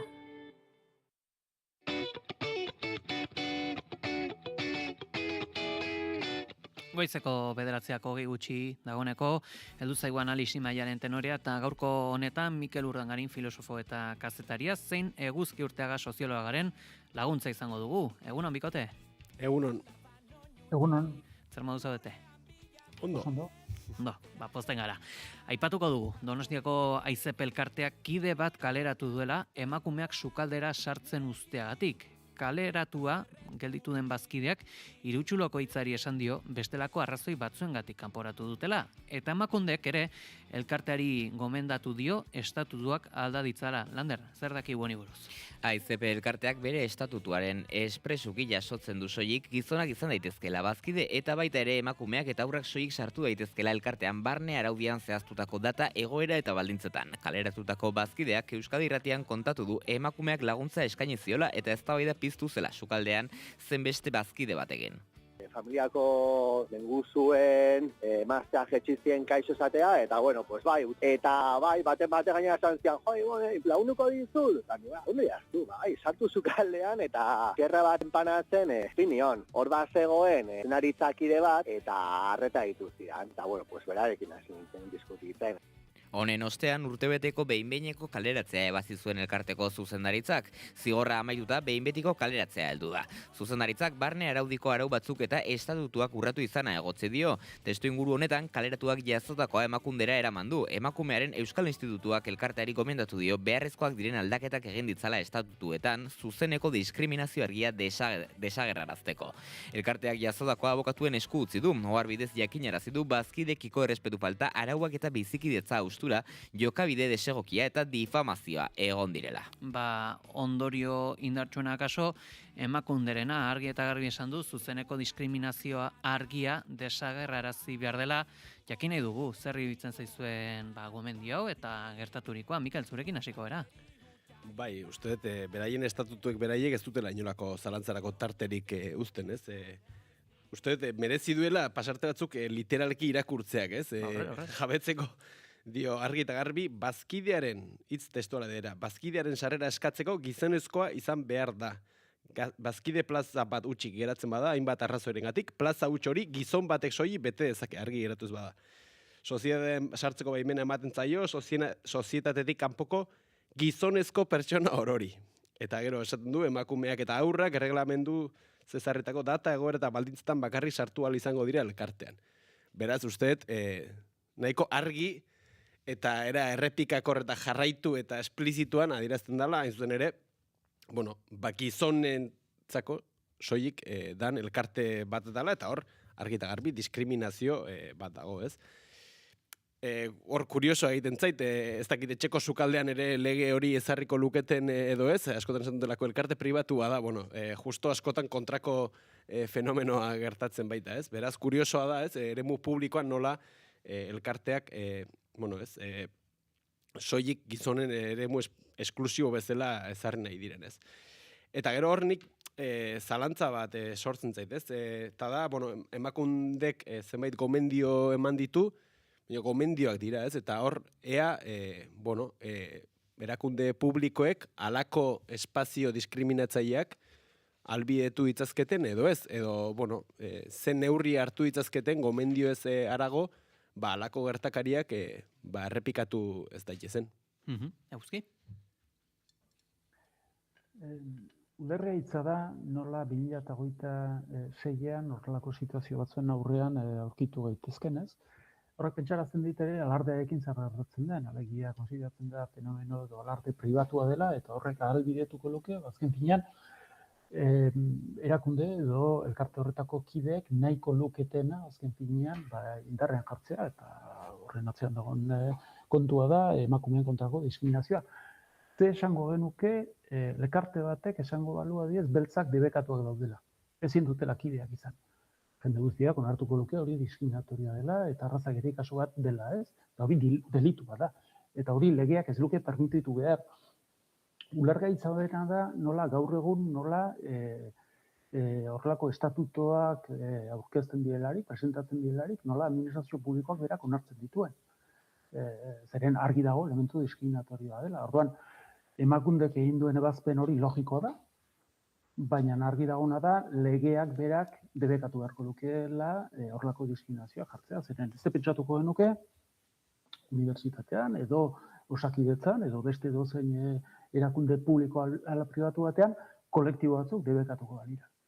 Eta besteak beste, beltzak edo asiatikoak edo ez dakit, edo adintalde bat, adiez, debekatuko balitz. Hori argi dagona da, diskriminatoriotzat joko litzatekeela, ez? Eta emakumeetaz ari gerelarik, badirudi hori toleratu egiten dela, ez? Orduan, niri oso deigarria egiten zait, Euskal Herrian dago pixka bat eskizofrenia egoera. Alde batetik da, gizarte bat oso progresista, aurrerakoia, genero berdintasunaren inguruan eta oso pauso esangurrezkoak eman dituena, eta horrek koexistitu egiten du oso konportamentu tradizionalekin. Eta lehen aipatu dut, alardearekin gertatzen den, edota soziedade gastronomikoetan gertatzen denarekin, eta horrek ikusten da, badagola sektore bat gizartean, gizon batzuk oraindik ez dute asumitu, ez dute onartu azken finean gizartea eraldatu dela, genero berdintasun hori errealitate bat izan behar dela, nahiz eta oraindik pauso asko duen emateko, eta orduan badaude horrelako erreakzio retrogrado batzuk oraindik indarrean daudenak. Kontua da hori legeak baimendu egiten duelarik. Kontua da alderdi politiko batzuek hori toleratu egiten dutelarik, besteak beste beldurtirelako horren aurkako neurriak hartzen badituzte horrek ondorio elektoral ezkorrak ukan ditzazkela horien kontra. Eta hori ikusi dugu zagartatu den, alardearekin adibidez, bai Hondarribian edo Irunen, ez? Baina soziedade gastronomikoak Euskal Herri osoan daude. Eta ez dira kasu bakan batzuk, baizik eta nahiko korrientea eta ohikoa da emakumeak ez daitezen onartuak izan. Beraz, horri duitzen zait, segurazki legetik pasa beharko dela, nahi bada benetan, eta behingoz, horrelako diskriminazioak bertan bera geratu daitezen, zeren 2026an gaude, nola onartu daiteke kolektibo bat berez debekatzea. Horra adibidez, aipatuko dizuen nahi badin baduzu egoera aski bitxia zelako nire elkartean zer gertatzen zen, berez emakumeak altziren izan bazkide edota gurasoen aitaren partetik edo amaren partetik altzuten jaso bazkide izateko eskubidea, baina gero sukaldean ezin zuten sartu. Zorienez aldatu zen eta esan behar dena da elkartearen giroa aldatu dela eta hobera. Baina hor, Mikel lehen aipatzen zenuen administrazioarena eta legearena, topatu duko izonetan Euskal Autonomia Erkidegoko berdintasun legea eta 27. artikuluak elkarte eta antolakundei buruz hitz egiten du, hor bertan aipatzen da lehen puntuen administrazio publikoek sustatu behar dutela zuzendaritza organoetan eta elkarteetan gizon eta emakumeen arteko presentzia parekatua izatea edota Euskal Administrazioek ezin dutela inolako laguntza, babes edo errekonozimendurik eman sexu arrazoiagatik sarbide prozesuan edota funtzionamenduan diskriminatzaileak diren antolakundei, ez dakit zer egin beharko litzateke, zer ardura dauka administrazioak honetan, Mikel? Claro, hor, askotan esaten da, ez? Elkarte pribatu bat da, eta orain ere argudio bezala, AIZPko zuzendaritzak hori esan du, ez? Esaten du, bueno, aholkuak soilik egin daitezke, edo eman daitezke, eremu pribatu batera mugatzen delako, baina elkarte gastronomikoak jakin badakigun bezala, elkarte sozialak dira, hau da, beraien jardunbidea, besteak beste, elkartean bertan eta elkartetik kanpo, era komunitario batean garatzen dute, ez? Eta adibidez, kontuan izan behar dugu, horren lekuko, bestea beste, adibidez, danborradan ateratzen direla elkarte honetakoak, eta lehen alardea aipatzen zuen eguzki, danborradari dagokionean, erabat baztertzaia den elkarte gutxietako bat, ezakit bakarra ez ote den, AIZP elkartea da, ez? Eta ikusi, atzo saltxatzen ari nintzela, Gipuzkoan gehien saldutako egunkariak, esaterako, iazko danborradaren arira jartzen zuen AIZP fiel a la tradizion. Hau da, badago hor, sozialki, eta kasu honetan edabideen bitartez, edo administrazioen bitartez, entzungor egiteko aregin bat, edo zeme kasutan, goresteko joera bat, edo zuritzeko joera bat, ez? Eta uste hori, hain zuzen ere, onartu ezinezkoa dela, ez? Alde batetik, uste administrazio publikoek gomendioak ematea zarago, izan behar dutela, ez? Elkarte sozialekiko, bestelako bat, ez dakit, zorroztasun bat, eguzkik berak aipatzen zituen zenbait elementu, usteet ezin dela hori onartu, guztiz diskriminatzailea den neurrian, eta gero hor, nik uste erronka soziala ere badagoela, ez? Aipatut titular hori, baina nik pixkat gogo eta zabaldu egingo nuke, ez? Kasu honetan oso agerikoa dalako, baina hor, Karol Pittmanen, hau irakurri nuenean, Karol Pittmanen aipua etortzen zaidan gogora, ez? Berak esan du patriarkatua dela fraternala, hau da, kontratu fraternal bat, anaien artean egiten den kontratu bat. Kasu honetan oso esplizitoa da anaien arteko paktu hori, baina era implizituago batean, zenbat festagunetan ez ezik bestelako eremuetan, elkarteetan, zuzendaritzetan eta beste, zenbat eremu ez misto osatzen ditugu, eta hor, nola esku hartuko da, baldin eta urratsak emango bali madira. Bai instituzionalki eta baita sozialki ere. Segulako kasualitatea da, eguzki, zuk aipatu duzula alardea, eta zuk, Mikel, aipatu duzula fiela la tradizion artikulua. Bilatu dut, eta sartu naiz, eta jakina zena bada ere, baina justo, 8 argazki hoietako batean agertzen dira Irun eta Hondarribiako alarde baztertzaileko arduradunik gorenak. Eta eguzki, ez dakit, zuri ere aipatu nahi dizute, alardeari dagokionez ere, akaso deigarria da, ez dakit ezagutzen duzuen Hondarribian, bada alarde baztertzaileko konpainia bat, izena duna mixta, eta hor bertan, udatiar asko, jatorriz madrildarrak direnak, bertan desfilatzen dute. Noski, aipatuko dizuet ere konpainia honen jatorria zein den, mixta zergaiti da, bazelako Irun eta Hondarribia arteko pertsonen misturaren ondorioa. Baina esan beharra da ere, bai, konpainia 1940 urtean sortu zela Irunen, Irungo kasinoaren bueltan zein zena falangeren Irungo egoitza eta falangeren bueltako jendeak sortu zuen konpainia hori. Baina, denboraren poderioz gertatu dena, madrildarrak, deigarria de izan daiteke, eta zuk ere esaten zenuela horre, anaien arteko paktu hori, nolatan den posible, pertsona bate atzerrikoa dena, udan behin alabitan ikusten duzuna, lehenago egiten diozu harrera, zure jaian parte hartze aktiboagoa izan dezan, emakumea dena baino eta zure bizilaguna dena baino, eguzki? Bai, uste dut hor badagola puntu bat gakoa dana, eta da konportamentu sozialez gain eta neomatxismoaren reaktibazioaz gain, eta tradizioaren instrumentalizazio interesatuaz gain, hor, behin eta berriro, bai alardearen kasuan, eta kasu honetan Donostiako sozietate astronomiko honen kasuan, erreparatzen zaio erakunde pribatua dela. Baina erakunde pribatuak izan daitezela elkarteak eta enpresak legeari sometituak daude eta legea errespetatu behar dute. Ze esango genuke enpresa batek edo elkarte batek debekatuko balu kolektibo determinatu batzuk, eta berriro diot, analogia egiten dut immigrazioarekin eta larru kolorearekin, zeren hori oso deigarria da eta denentzat evidentea da, azken finean debekatuko balira segregazioaren garaian estatu batuetan egiten zen bezala, beltzak debekatuak zirela, edo taberna batzuetan, edo jatetxe batzuetan, edo komun bereziak zituzten, eta hori diskriminatorioa zen, segregazio arraziala zegoen indarrean garai hartan estatu batuetan, eta nola ulertu daiteke horrelako diskriminazio bat egin izana Euskal Autonomia Erkidegoan. Lehen aipatu duzu, Iruneko elkarte hori 1940an sortu zen, Donostiako elkarte gastronomiko hori 1924an sortua da, legia 2026an gaude, eta diretzen zait administrazio publikoa ari dela pribatutasunaren atzean gordetzen erabaki politikoak ez hartzeko, ez? Eta iruditzen zait, konstituzioak berak, autonomia estatutuak, lege ordinarioek, behin eta berriro afirmatzen dute, azken binean, pertsona bat ezin daitekela diskriminatu, ez larru kolore, ez sinesmen, ez generoarengatik. Eta horrek suposatzen du, azken binean, hori aplikatu behar dela normatiba guztian. Horrek suposatu beharko luke, azken binean, gomendioez gain, sugerentziez gain, sustapenaz gain, obligazio legal bat izan beharko litzatekeela. Eta administrazio publikoari dagokio azken binean hori betearaztea.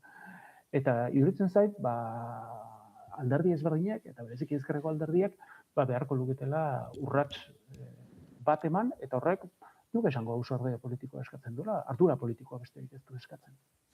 Saltxa pixkat ere botatzeko jasotakoari, aski deigarria da, irutsuloko hitzan, kaleratutako bazkideak eskaini duen testigantza eta adierazpen deigarriak egin ditu. Esan du, saiatu zen zuzendaritzako kidei ulertarazten gertatutakoa ez zela horren larria, ustez ezin dira edariak kaleratera, ez da elkartean droga kontsumitu ere, modu berdina neurtzen dute droga kontsuma eta emakume basu kaldera sartzea eta ez dute horren zorrotz jokatzen edariak ez ordaintzarekin edo kalera ateratzarekin adibidez. Zer iruditzen zaizkizu eguzki adierazpen hauek?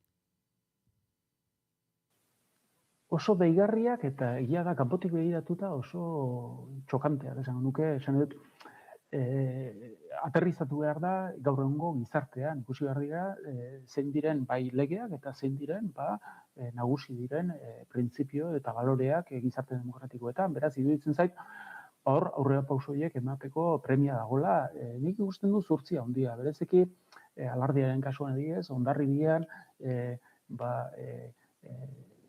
gobernatzen duten alderdiek edo eta Irunen gobernatzen alderdiek diferenteak izan da ere, hala eta guztiz ere ikusten da izugarrizko errezelo daukatela, beldurra dutela, ez dutela pausorik eman nahi, besteak beste ondorio elektoralak pairatzeko beldurra dutelako, hori da arrazoi nagusia. Eta horregatik ez dute pauso hori ematen, eta iruditzen zait, herritarrek ere eskatu beharko luketela, horrelako pauso bat eman dadin behingoz bukatu dezagun horrekin, zeren kanpotik begiratuta, alardearen kasuan maiz aipatu izan da, beste Ipar Euskal Herrian, eta Ipar Euskal Herria ez da inungo eredua, genero berdintasun ikuspuntutik, baina lata guztiz ere oso deigarri egiten da, hola gaur egun, 21. mendean, horrelako situazioen aurrean aurkitzen gara. Mikel?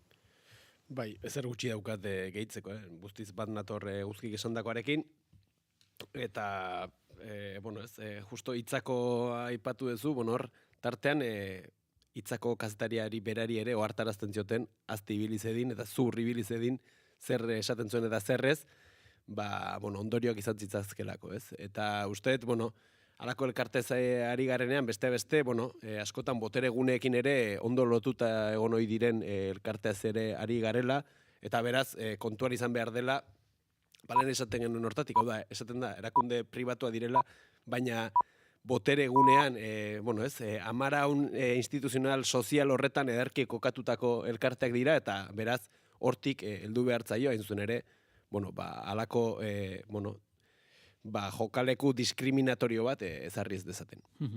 Goizeko 9:00 heldu gara, eta azken orduko dagokienez esan berra dugu. Gure Haize elkarteak 800 alegazio baino gehiago aurkeztu dituela Artaxoa eta Mendigorriaren artean eraiki nahi dituzten 10 aerosorgailuren aurka. Zentzurik gabeko basakeria gelditu behar dela esan dute. eta eragindako udalek herri mugimenduarekin bat egitea espero dutela. Lander Martínez, egunon? Egunon bai, gure haizea elkarteko kideek 800 alegazio baino gehiago aurkeztu dituzte astelehen honetan Enigma Green Power eta Sabana Green Power enpresek Artaxoa eta Mendigorriaren artean instalatu nahi duten 10 aerosorgailuko parke eolikoaren aurka. Oposizio dinamika horrekin jarraituko dutela iragarri dute, eraikuntza horiek ekologikoak izatetik oso urrun daudela uste baitute. Sustatzaileak energia garbia edo trantsizio energetikoa bezalako kontzeptuak erabilita espekulazio ekonomiko aurrera eramaten ari direla salatu dute elkartetik eta berriztagarrien aldeko apostua aitzaki bat dela herritarren erreakzioa murrizteko. Gure haizea elkartetik espero dute Mendigorria eta Artaxoako udalek beren aldarrikapenak aintzat hartzea eta makroproiektu eoliko honena aurrean eta ziurtatu dutenez gero etorriko diren proiektuen aurrean aurka agertzea.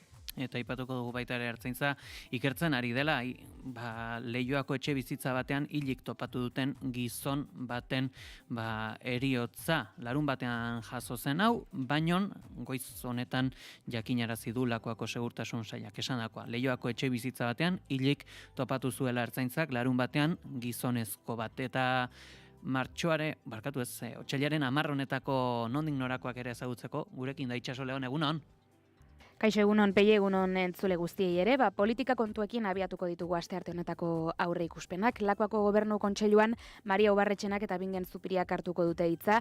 Adi egoteko aipagaien artean baliteke Ertzaintzaren eperen inguruan hitz egitea. Gasteizko legebiltzarrean zezenketen inguruko agerraldi desberdinak espero dira, aldekoak zein aurkakoak eta Urolako trenbidearen 100. urteurrena dela eta oroimen ekitaldiak ere aurkeztuko ditu Lakuak. Bestalde belateko obren kontura Oskar Txibite kontseilariak hitz egingo du gaur eta beste politika aurre ikuspen bat UPNri hauteskunde hautagaitzen epea amaituko zaio astearte honetan bertan. Bide batez Unibertsitate Berrikuntza eta Eraldatze Digitaleko kontseilariak datorren abuztuaren 12ko erabateko eguzki eklipsea dela eta martxan jarriko diren ekintzez hitz egingo du. Jala Nafarroa Palestinarekin elkarteak 2025ko ekitaldiak baloratuko ditu prentsaurrean katakraken eta manifestazio baten berri ere emango du. Gainera talaia feminista ere aurkeztuko dute gaurkoan. Ekonomia kontuetan Tubos Reunidos gaur ere batzordeak bilera du goizean eta langile asanblada izango da arratsaldean. Elak agerraldia egingo du bestalde Volkswagenen egoeraren inguruan eta 2025ko lan istripuen balantzea ere ezagutuko dugu gaur. Kiroletan jarraituko dugu neguko Joko Olimpikoekin, Alex Salsamendi elkarrizketatuko du naizek eskiaren munduan eta amaitzeko eskubaloian hitzordu bana gaur Betionak Guardesen aurka 7 eta Bidasoa Ciudad Realen pare 8. Hauekin gadituko gara, eskerrik asko Itxaso. Gero arte peie. Eguraldia eta trafikoa naiz irratian. Errepidei dagokionez, esango dugu une honetan ohiko autopilaketak dauzkagula Leioa, Barakaldo eta Galdako inguruan, adibili beraz bertatik igaro behar izanez gero, eguraldiaren nondik norako guztiak Ikerre Barluzeak. Giro lasaiarekin hasiko dugu asteartea, baina arratsaldean eguraldiak okerrera egingo du.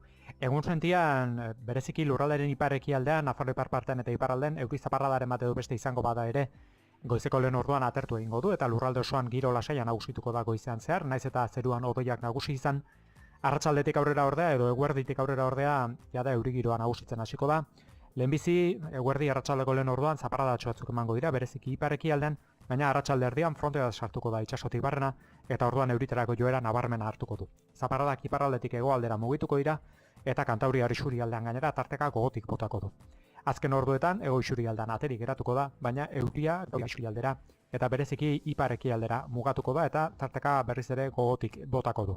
Haizeak frontea iritsi bitartean hego mendebaldetik eta harro joko du, frontearekin batera ipar mendebaldera aldatuko da eta azken orduetan mendebaldetik finkatu eta indar hartuko du. Temperatura minimoek eta maximoek goraka jarraituko dute eta balore epelak neurtuko dira. Minimoak 6 eta 12 gradu bitartean errendituko dira, maximoak Kantauriar isurialdean 16 eta 20 gradu bitartean, eta hego isurian 14 eta 17 gradu bitartean, temperatura freskoenak edo, Araba eta Nafarroa erdialdean neurtuko dira, altuenak aldiz, kostaldean. Informazioaren aria. Etxean ordena gustatzen zaizu, Alkainen neurrira egindako armairuak diseinatzen ditugu. Nahi duzun irekiera motarekin kolore eta material desberdinetan. Eta jantzigelak ere egiten ditugu. Alkain Hondarribia eta Alkain Astigarraga. Dena bere lekuan egon dadin eta zure armairuetan ahalik eta erosotasun, funtzionaltasun eta estilo handienaz goza dezazun. Bai, Alkainen!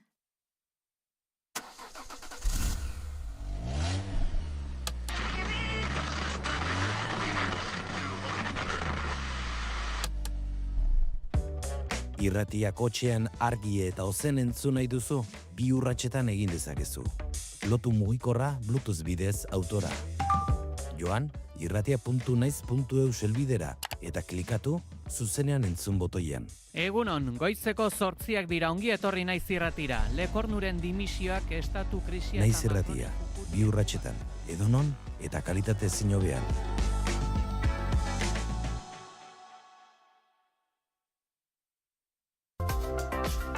Kultura eta hizkuntza politika sailak, hizkuntza politikarako sailburu ordetzak diruz lagundua.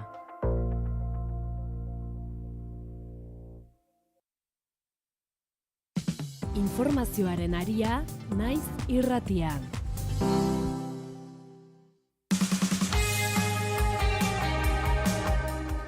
Goizeko 9:06, astea betetzear da eta badirudi, giroa baretu egin dela, Gipuzkoako Foru Jauregian edota batzar nagusietan, herrialdearen egoeraren berri emateko gurekin da, Maialen Iriarte Bilduko bozeramaleak Gipuzkoako batzar nagusietan, egunon? Egunon, mil esker.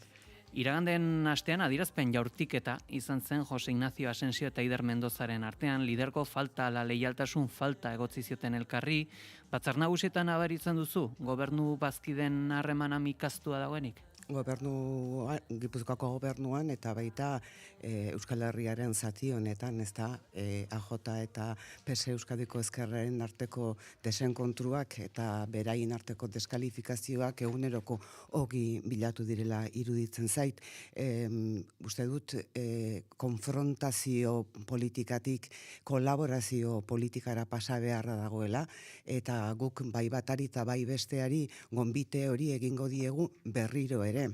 Eta berriro ere diot, hain zuzen ere gogoratzen baduzu 2023 urtean hauteskundeak irabazi genituen gau hartan, nik neuk luzatu bainien beraiei eskua beste mota bateko gobernantza aurrera eraman genezan.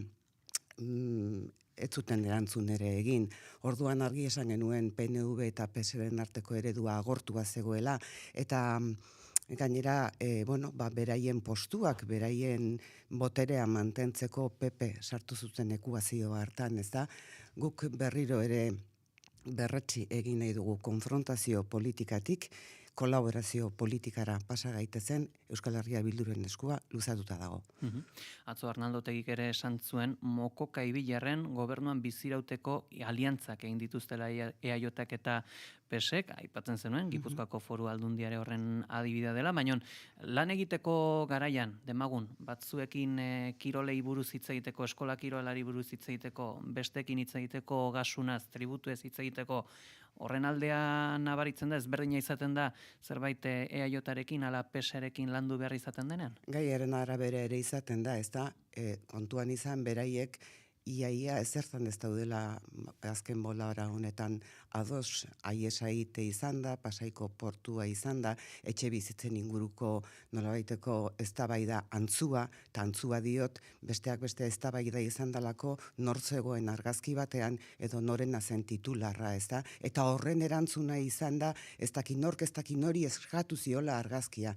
Etxe bizitza gaur egun, bai Gipuzkoako eta bai Euskal Herri osoko herritarrentzat oso gai vitala da, ez da? Beraien bizitza proiektuak horren baitan baitaude kasu askotan, eta era honetako eztabaidan aritzea benetako politika publikoak eta gainera azkartasunez martxan jarri beharrean benetan iruditzen zait agortutako eredu baten nolabaiteko zantzua dela.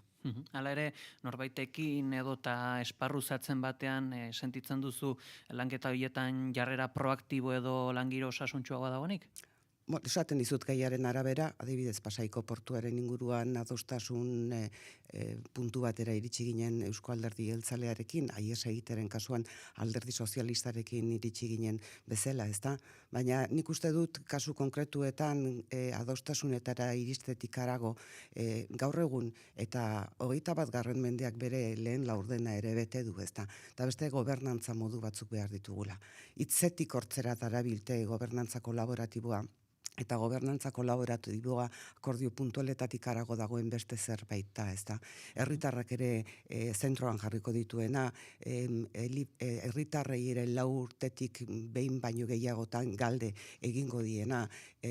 Uste dut politika egiteko moduak aldatu behar dituztela, urte gehiagiz egin dutela politika erabatera, eta uste dut, jakin behar dutela, aman komunean lan egin behar balin badugu edo kolaborazioan aritu behar balin badugu denok, eta Euskal Herria Bilduk hori oso argi daki, utzi beharko dugula zerbait bazter, baina beraiek ere utzi beharko dutela bazter, bai jarrera eta bai hain zuzen ere aurrera eraman nahiko luketen hori akordio horren mesedetan.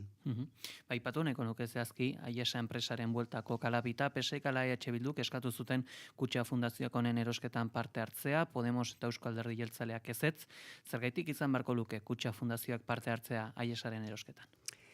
Begira, nik esango dizut Euskal Herria Bilduk zergatik egin zuen Aiesa ITP operazioaren alde. Ongi dakizun bezala, behin baina gehiagotan errepikatu dugulako Euskal Herria Bilduk uste du politika ekonomiko eta industrialetan esku hartu behar duela administrazioak. Are gehiago, zailtasunak dituzten enpresei begiratzen balin badiegu, eta bai errotzeari begira, eta baita talentua geurean geratzeari begira. Eta hori da aspalditik esan eta azpimarratu dugun gauza bat. Aiesa iteren kasuan, prozesua luzea da, Ibermatika Gipuzkoan sortu, Gipuzkoan errotu zen, eta operazio, kaltegarri baten ostean galdu egin zenez, eta iruditzen zaigu orain badala momentua, izan daitekela momentua berroneratzeko egoera, eta Aiesa ite berriz ere Gipuzkoan errotu, baina errotzeaz aparte Gipuzkoak Aiesa iteren inguruan erabakiak hartzeko. Uste dut badugula egoera konplexu xamar bat azken denbora hauetan. Behin eta berriro errepikatu dudanik batzar nagusietan, eta beti, erantzuna izaten da ondogoaz. Baina Gipuzkoako industriak baditu arduratzeko zantzu batzuk. Barne produktu gordina industriarekiko 8% jaitsi da, azkeneko 25 urteotan, eta Gipuzkoarentzat industria Euskal Herriarentzat bezala zutabe oso garrantzitsu bat izan da, besteak beste kalitatezko enplegua, eta besteak beste kalitatezko soldatak karri dizkigulako, eta horrek eragina handia izan duelako gure ongizatearen baitan. Gauzak aldatzen ari dira, ez gera irla bat, eta Europako herrialde aurreratuenetan ere horren beste gertatzen ari da. Baina uste dut oso adi ibili behar dugula terziarizazioarekin alde batetik. Eta beste alde batetik, zerbitzuen nola baitesateko kutxa handi horretan ere edo zerbitzu aurreratuak garrantzia izan behar dutela. Aiesaren kasuan iruditzen zaigu zerbitzu teknologiko digital aurreratuak aurrera eramateko aukerak daudela, hemen errotuak, eta horrek gainera ematen digula herri bezala soberania teknologiko eta digital bat beharrezkoa duguna. Horiek dana kontutan hartuta esan dio Euskal Herria Bilduk baietz Aiesa iteri. Zer gertatu da beste alde batetik, zergatik Kutxabankek eta BBKak baietz esan duten eta Kutxa Fundazioak ezetz, zergatik Jauregi sailburuak sutsuki defendatu duen eta gainera esaten duen Jaurlaritzaren 2030 planarekin erabat lerrotua dagoela, estrategikoa dela, etorkizunekoa dela, zergatik esaten du beste horren beste Mikel Torresek, eta zergatik esaten du kontrakoa Gipuzkoako Eusko Alderdi Jeltzaleak, horiek guztiak beraiek galdetu beharko dizkiezu. Eta beraiek izango dira erantzule gainera, beraien isiltasunez, eta beraiek esandakoez. Esandakoak espaldin badira horrela, eta hor daukaten eztabaida horretan zerbait baldin badago guk ez dakiguna, beraiek izan beharko dute erantzule. Gure arrazoiak hoietxek dira. Ezin da talentu eitzetik hortzera ahoan eduki eta ez ordaindu eta joaten utzi, ezin da aurrera gaitua izan daiteken teknologia bat galtzen utzi, gure esku hartzea eta gure politika industrial proaktiboa esaten dugunean horixe da esaten ari garena. Esaterako gaur ganantzia atari digitalean aipatzen dena da, Aiesaren balioak 125 egin duela bera, eta arrisku handietako bat badela, softwarea zaharkitua gelditu daitekela, gaur egun adimen artifizialaren ondorioz, lan hori ordezkatu egin daitekela. Ez dakit, arrisku hau nola ikusten duzu? Arrisku eta irabazien arteko oreka beti da zalantzagarria era honetako operazio batean, eta zalantzari gabe Aiesaren kasuan, ez da bakarrik Gipuzkoan errotzea eta Euskal Herriko tankera honetako enpresa handia izateaz aparte, ez galtzen uztea, ez da, eta Gipuzkoak hor erabakitzeko gaitasuna izatea. Nik uste dut Aiesaitek ere behar duela bultzada bat punta-puntako zerbitzuak eskaini ditzan eta punta-puntako zerbitzu horietan, lehiakorra izan dadin, aurrez aurre ditugun beste erronka batzuren aurrean. Uste dut posible dela eta ez genukela aukera galtzen utzi behar. Beste arrisku bat ere izan daiteke akaso une honetan Tubos Reunidos enpresak bizi duena, enplegu erregulazio espediente aurkeztu dute eta enpresak daukan zor osotik 113 milioi euro sepiri dagozkio, pandemia garaian emandako bultzada, orain galga bilakatu da, ez dakit zer egin beharko litzateke. Aiaraldea, ezkerraldea bezala, eta tarte batean oarsoaldea bezala, beti alde batera utzitako eskualdeak izan dira. Euskal Herria Bilduk bere garaian aiaralderako plan estrategiko bat abian jarri genuen Eusko Legebiltzarrean, baina hortik aurrera urratsak ez dira eman, eta errepikatu egiten da zuzen ere aiaraldeak dituen, gabezia asko ez da, eta orain Tubos Reunidos buruz ari gara, baina Guardian Beira enpresa izan zen, eta beste batzuk izan dira. Iruditzen zait, Tubos Reunidosi gertatu zaiona izan dela Euskal Herria ez dela irla bat, eta badagoela munduan tirano bat Trump izena duena, eta haren arantzelek sekulako kaltea egin diotela, ezta. Ikusi behar dugu estrategikoki herri honek zer behar duen, eta zertan indar egin behar duen, eta Tubos Reunidos herri honentzako estrategikoa izan balin bada, estrategikoa izaten jarraitu dezan, zer nolako politika publikoak egin behar ditugun, hau beste kasu bat izan liteke, ezta. Ongi aztertu eta ikusi, eta ze etorkizun izan dezaken bideratu edo berbideratu presiso baldin bada. Eta akaso enpresarentzako soluzietako bat izan liteke sepik daukan zor hori barkatzea Valentziagan apur bat egin zuen bezala? Izan daiteke beti zorrak barkatzeak erraztu egiten ditu gauzak, ezta, baina zorrak barkatzetik arago, nik uste dut ongi aztertu behar dela aiaraldeak ze behar duen, Tubos Reunidosek zer ekarpen egiten dion aiaraldeari, eta Tubos Reunidosek etorkizunean ze emari izan dezaken. Azpimarratu duzu, industria arloan barne produktu gordinak 8% beherakada izan duela, ezagite Euskal Herri mailako beste adibide bat ere bada Metal Group, hartzeko dunen lehiaketa iragarri duela, Volkswagenek eskaerak Txinara eramango dituelako. Ez dakit, egoera horretan, industriaren galera nola aldaiteke konpentsatu, nola egin altzaio honi aurre, jakinikan Txinan, merkeago saltzen dutela eta horren ondoriz joaten direla. Nik uste dut elkarrizketa nazional bat, edo elkarrizketa zabal bat eta sakon bat behar dela gai honen inguruan, ez? Ez dakit, joan astean amaieran adegi ere kaleratu zen eta esan zuen, ez da, bazeudela, arduratzeko zantzuak.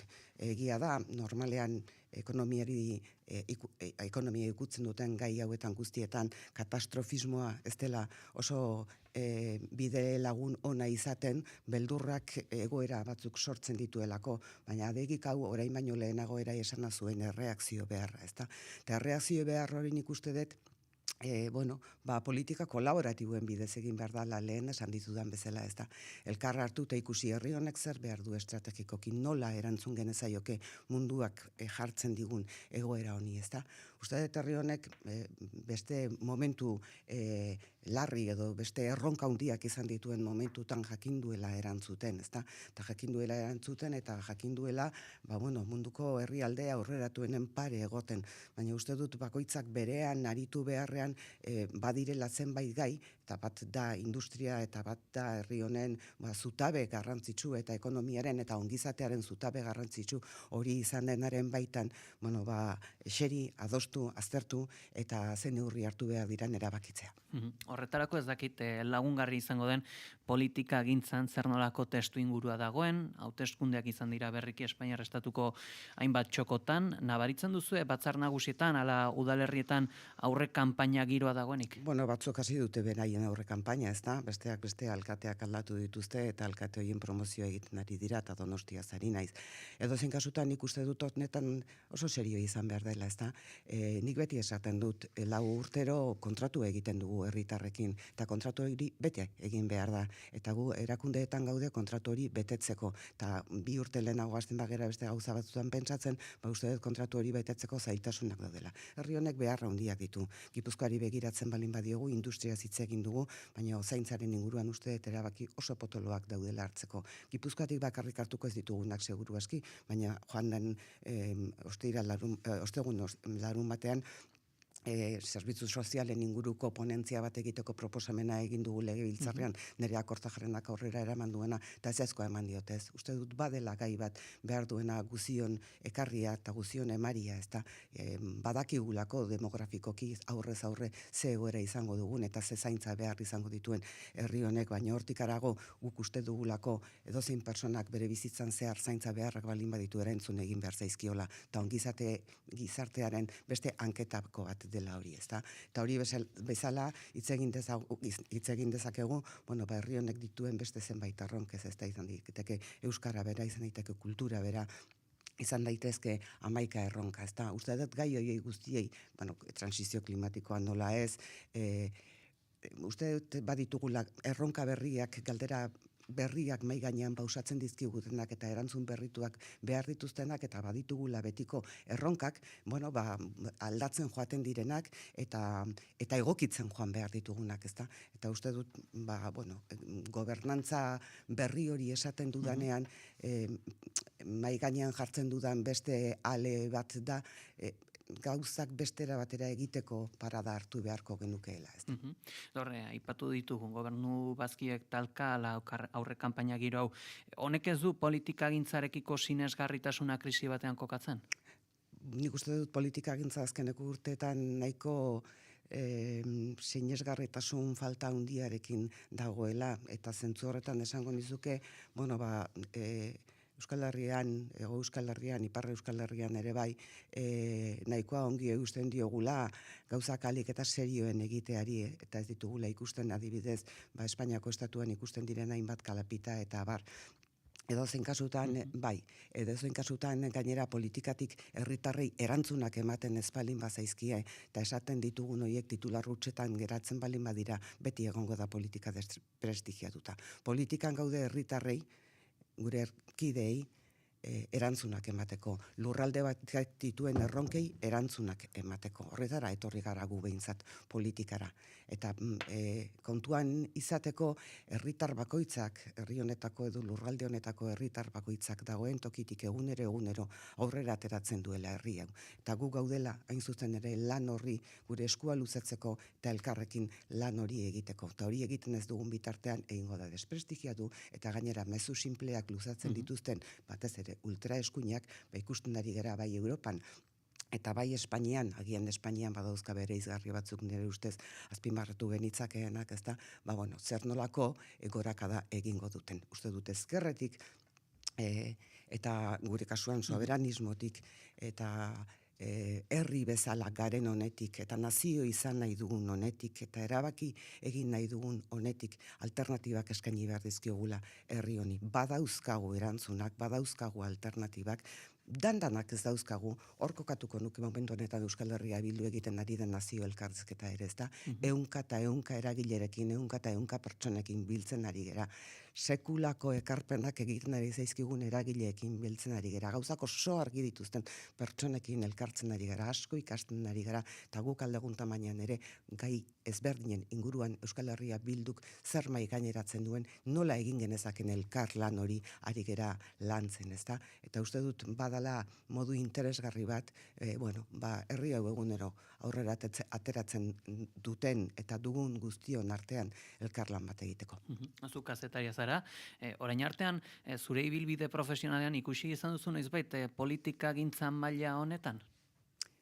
Ez, nik azetarian nintzenean, zu eserita zauden aulki hortan eseritzen nintzen, eta badinituen zantzu batzuk, inoiz, informazio batzuk ere bai, ez da, baina ez nuen ezagutzen, orain ezagutzen dudan bezala, eman dizkiten poz eta decepzioekin.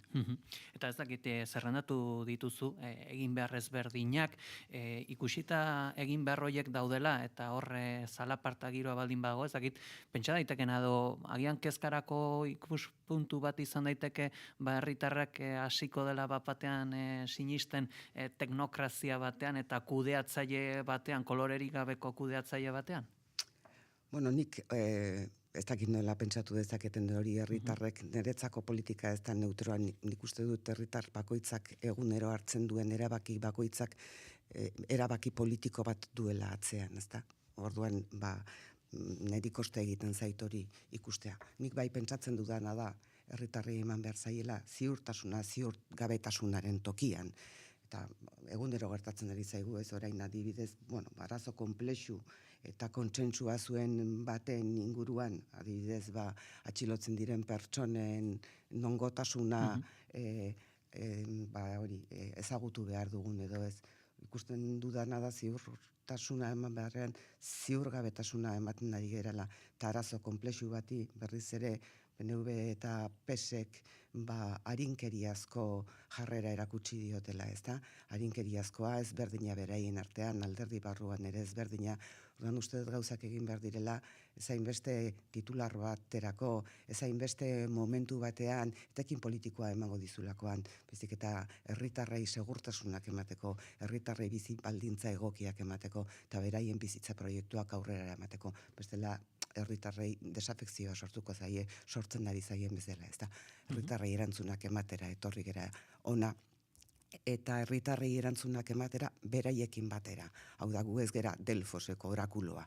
Guk behar ditugu herritarrak eta herritarrak eskuz esku hartuta egin behar dugu eta eraiki behar dugu herri honen etorkizuna. Ez dakit, egia da, azken 48 orduko kontu izan dela, ez dakit ere nola definitu daiteke, baina Gabriel Rufianen bueltan ere sortu da batasunaren ideia bat, ezkarraren bueltan, ipatu duzun ultraeskuinari aurre egiteko, eta hor, jada, EH Bildu RCA benegak ez dute oso ongi ikusi hau, zuk nola ikusten duzu hau? Nik ikusten dudana da, aspaldian Euskal Herria Bildukai honen inguruan esandakoa azpimarratutakoa, eta gure kongresuaren ebazpena izan zena, ez da, guk uste dugu, herri bezala aurkeztu gaitezken hauteskundeetan adibidez, Espainiako estatu kasuan edo Europako hauteskundeetan herri bezala aurkezteak kokatzen gaituela hauteskunde ezagitia plebiszitario batzuen tokian edo, ezta? Eta horrela luzatu diogu behin eta berriro eskua Eusko Alderdi Jeltzaleari elkarrekin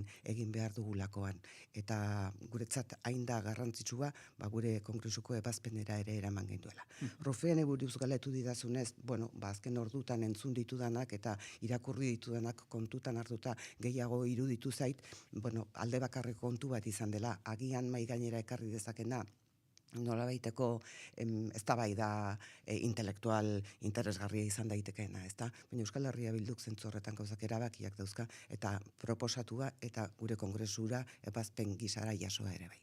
Eta herri bezala aurkeztekotan, horre Eusko Alderdi Jeltzaleari eskua luzatuta, horrek konfiantza ariketa bat eskatzen du, jakinikan, gaur egun Eusko Alderdi Jeltzaleak daukan kudeaketa hori, EH Bildu kritikatu egiten dut. Ez dakit, bateragarriak dira bi hauek? Nik uste dut herri bezala badauzkagula komunean sustituzioa geratzen da nitz hori, ez da, herri bezala badauzkagula elkargune ugari Euskal Herria Bilduk eta Eusko Alderdi Jeltzaleak, eta gero dauzkagula gauza ezberdin asko. Nik uste dut Espainiako kongresurako adibidez, eta hau ere behin gehiagotan esan dugu, ez da, oinarrizko minimo batzun baitako akordio bat egin genezakela. Horren lekuko da adibidez, oinarri eta printzipioen, estatus berri baten oinarri eta printzipioen akordio eta oinarriak adostu genituela Euskal Alderdi Jeltzaleak eta Euskal Herria Bilduk, beraz posible da akordio mardul eta garrantzitsu bat izan zen hura, ezta?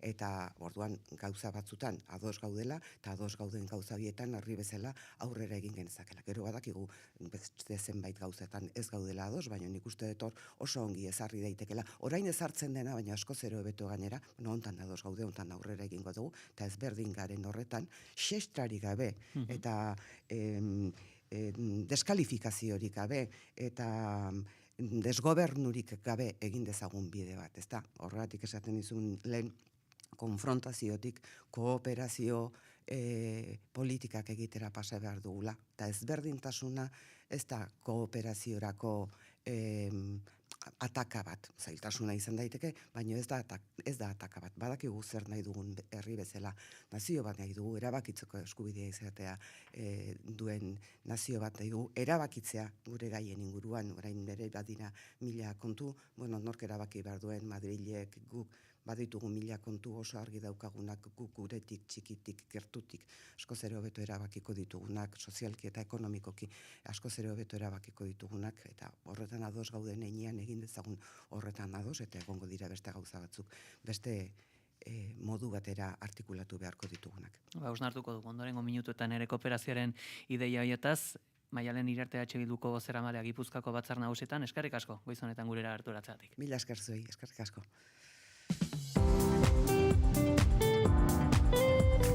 Informazioaren aria. Egunon, ongi etorri naiz irratirak. Egunon pegi, egunon entzule. Goizeko 6etan abiatzen du naiz irratiak informazioaren aria. Egunak dakarrenari begira eta aktualitateko protagonisten hitzekin. Onartu behar dute Euskal Herria nazio badela. Onartu behar dute nazio honek baduela hizkuntza bat euskara dena.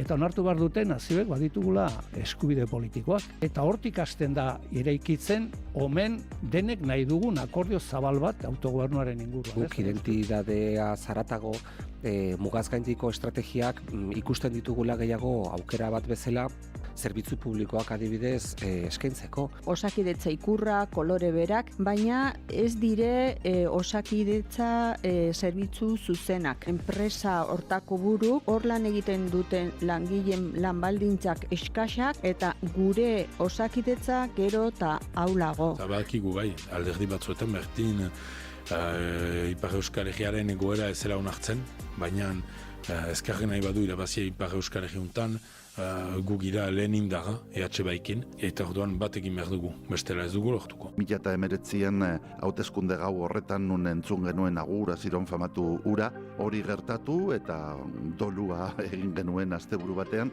eta astelenean hasi ginen lanean. Eta lana bai ala bai egin behartzen talde guztiekin PSN barne. Gaina estapenean ziren tendentziak indartuz doatziela, orokorki frantziar politika biziki polarizatzen ari dela, bi ekstremoen artean, eta erdian diren alderdiek, bereziki makronista alderdiek, beren sinesgarritasuna azken finean galdua dutela. Kultura politiko berria behar dugula, politika egiteko modu berriak behar ditugula, herrigintzan gauzak diferente egin behar ditugula, elkarlana ezinbestekoa dela. Politikaren ikuspegi tradizional edo murritz batekiko urruntasuna bai handitzen ari dela gazteen artean oro har, ez Euskal Herrian, bakarrik gure ikerketa ego Euskal Herrian egin dugu, baina nolabait mendebaldeko kontu bat da, ez? Eguna jakin beharreko guztiekin abiatzeko informazioaren ariaren lehen edizioa astelenetik ostiralera goizeko 6tatik 10:00. Naiz irratia.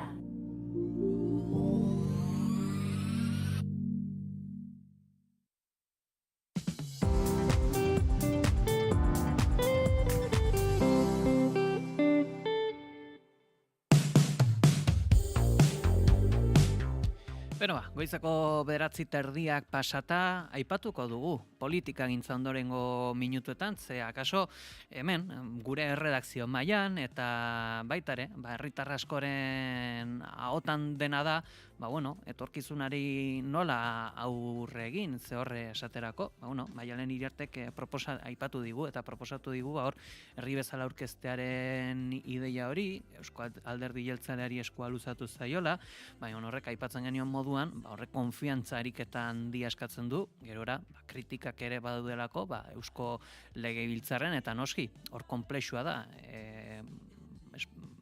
konplexua da hori, eta esaten zigun Iriartek, baina arrizko minimo batzuk badaudela, ez dakit, posible da hori, horre herri bezala aurkeztea, noski, gero herriaren kudeaketan kritika horiek mantentzea, Mikel?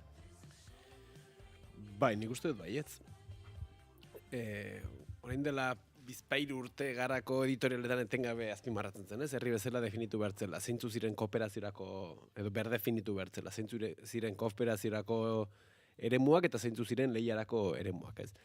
Lehenik eta bain, uste, lehiari dagokionean, kontuan izan behar degula, demokraziaren funtsezko elementuetako bat dela hain zuzen ere gatazka. Eta ultraeskuina aipatu dalen, hain zuzen ere uste dut ultraeskuinaren gorakada da azaltzen duen arrazoietako bat dela, besteak beste, etzegoela, ez, jendearen ezin egona kanalizatzeko, Europa hartzen manin badago esate baterako, ez, askotan aipatzen zen, ez, Pepsi eta Coca-Cola, ez, etzegoen momentu jakin batean alternantzia hori jendeak somatzen du, nolabait ez dagoela benetako alternatibarik, alternazio horren baitan, eta ondorioz ez daukala bere ezinegonak bideratzeko eta kanalizatzeko esparrurik. Eta hor, zuzen ere, ultraeskuinak, eredu talkarik ezean, eta hor, Tony Blair eta hau denak nolabait, ez, marko neoliberalaren baitan bete-beten sartzen diren horretan, ondoren, ultraeskuinak hor, utxune bat topatzen duela, hain zuzen ere, hortik, kanalizatzeko ezin egon hori, eta alternatiba oker bat eskaintzeko. Ez beraz, uste dut, gatazkak, ez duela zertan txarra izan, are gehiago, uste dut, demokratizazio prozesuen funtsezko elementuetako bat dela, bestea beste, ordura arte naturaltzat jotako zenbait elementu, gatazka iturri bihurtu, politizatu eta plaza publikora ekartzea ezta. Hori esan da, horrek ez du esan nahi, gatazkaz ari garenean, ari garenik, aspaldi hontan, ikusten ari garen, eta berezik esango nuke, Aitor Estebanek, Eusko Alderdi Jeltzareko gidaritza hartu duenetik zer esanik ez, ez dakit, dan xestra, alderdikeria, epe laburkeria, horrekin ez du zer ikusirik, ez? Hain zuzen ere da, herri eredu ezberdinen arteko, ez dakit, talka batez hitz egiten nuen lehen, eta ikusten ari garena da, ez dakit, eguneroko ez da bai da lokatzetara ekarri nahi bat, eta horrek bai uste dut, herritar gisa gogaitu egiten gaituela, aspertu egiten gaituela, eta motibatzen dituen bakarrak Twitterreko trolak direla, ez. Eta uste dut, hain zuen ere, hor dagoela erronka, ez, eredu ezberdinetatik abiatuta, hartu ezagun zeterako Gipuzkoa bera, ez, lehen Europa zitzegin dugu, hartu ezagun Europako mapa elektoralak hartu ditzagun, eta hartu ezagun, adibidez, Gipuzkoako, lehen Gipuzkoa zaritu gara, edo Araba Bizkaia Gipuzkoa, edo Hego Euskal Herria. Ostra, sekulako, adibidez hor, alderdi sozialista, PSOE edo PSF izango lirateken ezkerretara dauden alderdiak hartzen manen baditugu kontuan, ikusten dugu sekulako indarra dagoela Hego Euskal Herrian, eta hor badagoela demokratizazioan sakontzeko, Europako eremu askotan ez bezala, bestelako mapa elektoral bat, esaterako, edo bestelako soziologikoki ere hor badagoela potentzial bat, ez? Zergatik ez zaio horri bide ematen, hor topatzen manin badira kolaboraziorako zenbait esparru ere, uste hor badagoela potentzial bat, ez? Kontua da, eta hori da beste, ez? Xestraz gain, estrategia korporatibo argi bat zarri dela, ez? Eta da, ez ere, naiz eta gehiengo posible horiek egon, ikuspegi kakotxartean aurrerakoi batetik potentzial handia izan dezaketenak, hoiei nolabait galga bat jartzeko, horrek besteak beste karriko lukelako, EH Bildu bera ere ekuazio horretan sartzea, eta hori kostala kosta ekidina dutelako, ez. Beraz, uste da aukerak badaudela eta potentzial bat badagoela, baina epe laburkeria hori gaientzen ari dela momentuz behintzat. Eta guzki, zuk ikusten dituzu aukerak? Ez dakiti aukerarik dagoen, baina premia bai. Eta uste dut 3 puntutan gutxienez, Alderdi Abertzaleak adostasun batera iritsi beharko liratekeela, aktibatuz dagoen gehiengo zabala, gogoratu behar da, Euskal Legebiltzarrean, bi herenak abertzaleak direla, eta badirudi funtzionatzen dutela realitate hori ez balditz existitu bezala, ez? 3 puntu horiek izango litzateke estatus politiko berria, bat, 2 hizkuntza politika, eta 3 eskuin muturrari egin beharko zaion aurre egin behar izana, eta horren aurrean zelango estrategia garatzen da. 3. puntu horri dagokionez, gogoratu nahi dut, azken hauteskunde autonomikoetan, izan da Extremaduran edota Aragonen, PP gutxi gora mantendu da, zertxo baiti igo edo zertxo bait jetxe egin da, baina ez ere asko igo dena Vox izan da, bikoiztu egin ditu bere diputatu kopuruak, botoetan ere gora egin du, eta une berean Alderdi Sozialistak bera egin du nabarmen. Hori estrapolatzen badugu estatu mailara, horrek esan nahiko luke, urrengo hauteskunde generaletan, PP izango litzatekeela segurazki lehen alderdia, eta Voxen babesarekin, Vox gobernu sartuta edo segurazki kanpoan geratuta, gehiengoa izango luketela eta gobernatzeko moduan egongo liratekeela. Kontua da, egoera horren aurrean, eta ez da politika fikzioa, da oso probablea den eszenario bata, hemendik epe laburrera, beranduenik hauteskunde generala 2027 izango baitira, ze herri estrategia garatzen dugun Hego Euskal Herrian horrelako errealitate bati aurre egiteko, kontutan izanik, erasoak oso bortitzak izango direla eta konfrontazioa emai gainean egongo dela. Politikoki prest gaude, gizarte aktibazioa nahikoa da horrelako egoera bati aurre egiteko, zalantza dauzkat. Orduan, zer gertatzen da, abertzaleen arteko lankidetza 2 elementu oztopatzen dute, bata da hegemoniaren inguruko borroka, alegia zen izango den 2 alderdi abertzaleen arteko lehena, eta horrek ikusi dugu, azken hauteskunde zikloan, PNVek behera egin duela, eta EH Bilduk gora egin duela, eta gero ez da hurbiltasun handiagoa da 2 alderdietan, hori oso modu nabarian ikusi zen hauteskunde autonomikotan, eta ikusiko da, seguruazki ere, urrengo hauteskunde municipal eta foraletan. Eta bestea da, Alderdi Sozialistari ematen zaion boterea, maila handi batean, beto eskubidea, hainbat proiektuaren inguruan, eta ikusten dugu bai estatus politiko berriaren inguruan, eta bai hizkuntza politikaren inguruan, beto Alderdi Sozialistak jartzen duela. Baina beto Alderdi Sozialistak jartzen du, botere hori ematen baitiote Alderdi Abertzaleak. Alderdi Abertzaleak gehiengo absoluto oso nabaria eta gehiengo kalifikatua dute Eusko Legebiltzarrean eta Hego Euskal Herriko instituzio egin zuenetan. Orduan, horri iruditzen zait, Alderdi Abertzaleak egin beharko dutela hausnarketa bat. Mai gainean jarri zer nolako diferentzia daude, besteak beste modelo sozioekonomikoari dagokionez, baina baita ere zein diren herri ikuspuntutik interes amankomunak. Eta hor daude gutxienez aipatu ditudan 3 puntu horien inguruan interes amankomunak eta proiektu amankomunak eta aurrera eman daitezken proiektuak. Zer gertatzen da, denbora aurrea doa, hor konsideratu zen, eta hori realitate bat da, Pedro Sánchez Espainiako gobernura iritsi-zelarik, hor aukera berri bat iriki zela, eta oportunitate politiko ziklo bat edo fase bat iriki zela, ez?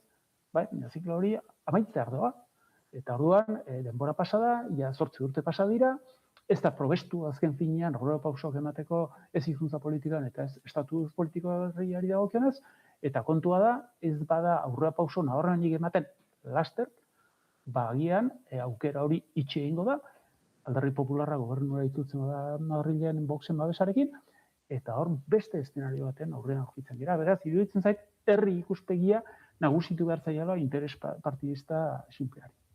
Hor, bai Eusko Alderdi Jeltzaleak eta bai EH Bilduk, hor beraien oinarrien bereizgarrietako bat bada, fideltasuna alderdiarekiko, ez dakit inpresioa edo aurre iruditzia daukat eguzkizuk aipatzen zenuen, denbora epe hori, denbora tarte hori bukatzea ardoa, eta ez dakit, denbora tarte hori amaitzen baldin bada, sinesgarritasuna ere puntu batean ez da ere agian kaltetu irtengo eguzki? Izan daiteke. Ikusi dezagun zer gertatu zen Katalunian, independentzia prozesua aurrera eman zelarik. Hor, independentziatik oso gertu izan zen, deklarazio unilaterala egin zuen Puigdemontek, gero atzera egin zuen, negoziaketarako atea irikitzeko, eta hortik aurrera, Espainiar Estatuak 155. artikulua aktibatu zuen, autonomia suspenditu zuen, fiskal generalak independentisten aurkako prozedurak abian jarri zituen, eta gero hortik aurrera ikusi zena zen alderdi soberanistek ez zutela gaitasunik izan bide horri amangun bat finkatzeko eta estrategia amangun bat finkatzeko. Eta horrek eragin zuen alderdi soberanisten gainbera. Hori gertatu zen Juntsekin, hori gertatu zen RTrekin, KUPekin, eta hor ikusi zen gainbera bat egon zela. Azken finean, herritarrek eta batez ere hautesle soberanistek dezepzioa ikaragarri hartu zutelako, eta azken finean abstentziora jo zutelako maila handi batean, dezepzioa oso handia izan zelako, eta espektatiba oso handiak ere izan zirelako, eta horiek zapuztu zirenean bertan bera geratu zirelako, ez? Ikusteke dago zer gertatuko da, nik uste dut PPek hauteskunde orokorrak irabazten baditu, eta Voxekin gobernatzen badu, eta oso jarrera erasokorra baldin badute, Euskal Autonomia Erkidegoarekin eta Nafarroarekin, horrek erresistentzia mekanismoa berraktibatu egingo du Hego Euskal Herriari dagokionez, ez? Baina hori izango da egoera, alegia erresistentzia mekanismoa. Eta erresistitu alizateko baldintza honetan, horrek esan nahi du, bai klase politikoa, bai alderdiak eta bai gizarte zibil antolatua aktibatuak izan behar direla eta mobilizatuak izan behar direla. Eta nik ikusten dudana Hego Euskal Herrian espaldiko urteetan da desmobilizazio delako bat, gizarte lokartu bat, eta hori modu interesatuan egin da hori. Alegia desaktibazio sozial eta politiko hori, ez? Eta iruditzen zait hori arriskutsua izan daitekeela, batez ere eszenarioa Madrilen zeharo aldatzen bada, zeren horrek eraso oso larriak eragingo ditu Madrilen partetik Hego Euskal Herriaren kontra, eta hor kapazitatea izan beharko da horri aurre egiteko. Mikel? Bai, nik hor 3 elementu aipatu ditu, eta ni bat nator, ez? Hor hizkuntza politikarena ere uste elementu garrantzitsua dela, behin eta berriz esaten ari da, ez? Larrialdi egoera aipatzen da, hortik indarraldira pasatuko balin bada, beste politika publikoak behar dira, eta hor adibide oso zehatz bat daukagu, ez? Da enpleguaren legearen bueltan hor badago eztabaida bat, Araba, Bizkaia eta Gipuzkoan, eta hor ikusi genuen, ez?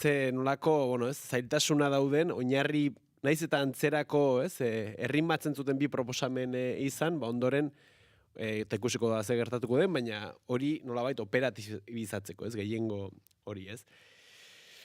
Hor gero badago nik uste beste elementu bat, ez, asko nolabait galga bat dena, ez, eta da, hegemonianen lehia hitz egiten dugunean, horrek baditu, ez, esparru edo geruza ezberdinak, eta geruzetako bat da, alternantzia hitz egiten dugunean, edo gobernua galtzea hitz egiten dugunean, edo partekatzea hitz egiten dugunean, kargu zehatzez ere ari garela, eta lanpostu zehatzez ere ari garela. Eta uste horri ere heldu behar zaio, lau da, gobernuan urte luzez egon diren alderdiek, usteet, oinarri askotan esan da ez, oinarri sozial hori, ez dut uste inok soberan dueni, baina askotan karguen alderdiak ere bilakatu direla, ez? Eta militantzia hori, kargu publikoek ordeztu dutela. Claro, horri euko egiten balin badiozu, akaso alderdi horien zenbait oinarri ere, auzitan jartzen dira, eta uste hori ere, galga oso garrantzitsu bat dela, ez? Eta gero hor dago, orain eguzkik aipatzen zuen elementu hori, ez?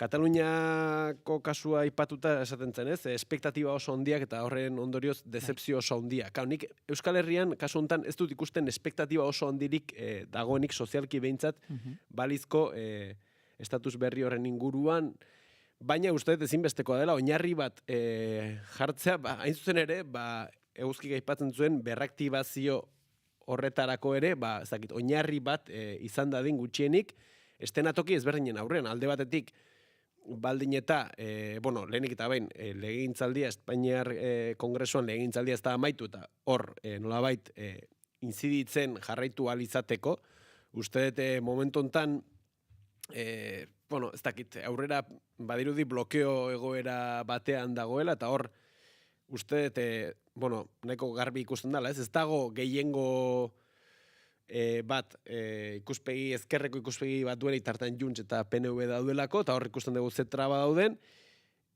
baina badago gehiengo bat baldin eta alderdi sozialistak hortarako borondate bat balin badut, Espainiar Ezkerrak hortarako borondate bat balin badu, ez dakit, erabakitzeko eskubide ez dakit, lurraldetasunaren ikuspegiti bintzat, ikuspegi deszentralizatzaile gau bat edo izan dezakena. Beraz, hor badago, ez dakit, agenda bat markatzeko aukera bat, edo Euskal Herritik bintzat interpelazio bat egiteko aukera bat, ez?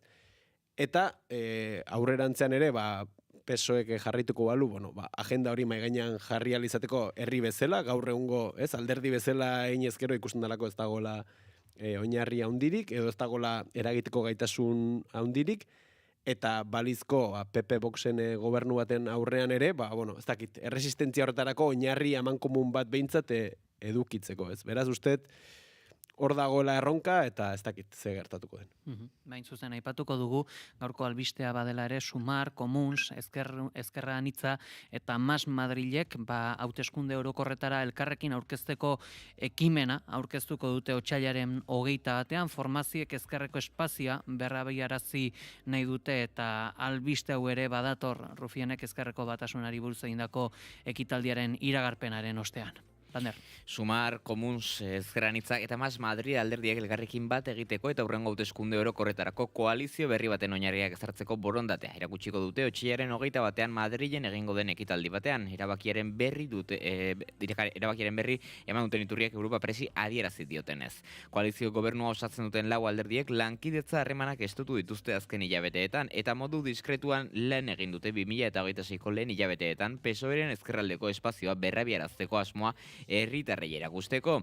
Lau alderdiek bat egiten dute ezkerra alternatiboaren espazioa alderdi ezberdinen arteko horizontaltasun eta lankidetza parametroetan oinarritu behar dela esatean, erakunde bakoitzaren autonomia blindatuz. Alderdien asmoa otsailaren 21 aurkeztuko dute, xetasunak jakiteke daude oraindik parte hartuko duten politikariak zeintzuk izango diren besteak beste. Aurkezpen agerraldia ezkerraren etorkizunari buruz hausnartzeko Gabriel Rufian, RC-ko bozeramailea Emilio Delgado Mas Madrideko buruzaiarekin bildu eta 3 egunera egingo da. Hau, goiz honetako iragarpena eta ez dakit, labur bada ere aurrikusi gabe genuelarik hau eta lotura duelarikan ere hitz egiten genbiltzan aipagaiarekin. Zer iruditzen zaizue, Guzki? Nik uste dut, Ezker Konfederalak, Espainiar Estatuan, ikusi duela modu zatituan aurkezten bada, eta batez ere Sumar alde batetik eta Podemos beste aldetik aurkezten badira, horrek ondorio elektoral ezkorrak dituela, alde batetik bere hauteslegoaren zati bat desaktibatu eta desmobilizatu egiten duela, eta beste aldetik ere, ateratzen dituzten botuei ez dietelako beharrezkoa izango litzateken, etekin elektorala ateratzen diputatu eta eskaino kopuruari dagokionez, ez? Eta hor badago Extremadurako precedentea, non ikusi den, modu bateratuan aurkezten direlarik, eta batez ere testuinguru batean non alderdi sozialista ahulduta dagoen eta botoak eta eskainoak galtzen dituen, horrek aukera ematen alko liokela berriz ere suspertzeko eta azken urteetan ezagutu duen gainbehera prozesuari amaiera emateko eta berraktibazio eta suspertze egoera bat ezagutzeko. Eta orduan uste dut testuinguru horretan kokatzen dela, uste dut ageriko dela Sumarren esperientzia porrota izan dela, eta hori Sumarreko kideek bereiek onartu egiten dute, Izquierda Uniako buruak adibidez modu argian esan du, Sumar sortu zenetik, hasiera batetik, elkarretaratze horrek ez duela funtzionatu, eta orduan saiatzen ari dira, azken finean, beste formula bat aurkitzen, Sumarretik haratago doana, eta zeinan helburu izango litzateken, Ezker Konfederaleko alderdi txiki ezberdinak batzea, pentsatuz, elkarrekin aurkeztuta, emaitza hobeak lortuko dituzkete. Talde hortatik ez dago inongo zalantzarik. Ezakit, formula baino agian galdera ez da izango ea Podemosek bat egiten duen hauekin, ala ez? Ikusi beharko da. Podemos bakarrik aurkezten bada zailtasun handiak ditu orduan. Podemosen estrategia izan da azken binean aldentzea Sumarretik, Espainiako Kongresuan oposizio irmo bat egitearena, eta horrek aukera eman dio berriz ere bisibilitate politiko bat izatea eta zertxobait suspertzea. Baina oso maila apalean kokatzen da, oroar. Konparatzen badugu, zer nolako emaitzak lortu zituen, Podemosek gogoratu dezagun Euskal Autonomia Erkidegoan 2015 eta 2016ko hauteskunde generaletan lehen alderdia izan zela Euskal Autonomia Erkidegoan eta Espainiar Estatuan oso emaitza onak lortu zituela. Geroztik gainbehera erabateko izan da eta erabat marginalizazio prozesuan erortzeko arriskua zeukan. Orduan, ikusteke dago azken finean Podemosek zer nolako jarrera posizionamentua izango duen, baina uste dut bai Podemosen eta bai Ezker Konfederalaren interesa izango litzatekeela modu bateratuan aurkeztea. Eta Mikel, zuk zer diozu? Podemos nik nahiko garbi daukat ez dela hortara batuko, azken bolaran behintzat, bere identidadea ari delako eraikitzen, ez, Espainiar jendartearekiko erlazioan eta horrekiko eskaintza batean, baizik eta esango nuke, bain zuzen ere, Sumar, Comuns, Izquierda Unida, Mas Madrid, eta hoiekiko erlazioan, ez? Eta hoiekiko gerra fraktizida batean, beraz, ez dut uste Podemosek nahiko duenik, akaso erratuko naiz, eta ez dut uste, beste, osatzen ari den espazio hontan ere, Podemosekin, aliantza hori egin nahiko dutenik, kontuan izanik, beste, Podemos Sumarren barruan aurkeztu dela bere garaian, eta nola amaitu zuten, ez? Eta, gaurko albiste honi dagokionean, xehetasunak ez ditugu ezagutzen, pixkat, sentsazioa da, ez, osagai berdinekin, edo antzekoekin formula berriak ari direla frogatzen, ez? Eta, akaso ez daukate beste alternatibarik, eta hori da alegina, baina nik hor bi muga behintzat ikusten dizkiet, eta gaurkoan horiek azpimarratuko ditut, ez? Alde batetik, Ezker Konfederal dalako horri ikusten dioan muga da, ez dela federala. Hau da, etzet kasualida iruditzen beste behin Madrilen egingo dute ekitaldia, eta ikusten da, nolabait, Madrilen dutela, ardatza Madrilen hartzen dituztela erabakiak, eta ondoren ez dutela egituraketa federalik, tartean militantzia ere, edo oinarri sozial federalik ere, eta ez zait kasualidadea iruditzen orain ere, txunta izan, gorantze egin duen alderdia, beste lurraldean errotutako, egitasmo politiko bat delako, eta hauek ez dutelako, Madrilez haratago uste duelako lurraldean errotze oso mugatua dutela, eta gainaz erabakitzeari dagokionen ere, ikusten dugu erabakigune zentrala argita garbi Madrilen dagoela, eta gero nik uste hor erronka bat dagola, ez da nolabait, kasu honetan, hauek hartzen balen baitu, 15M dalako mugimendu horren, esango dugu ez, horren bueltan sortu zen olatu horren aparrak kudeatzen ari direla, ez? Eta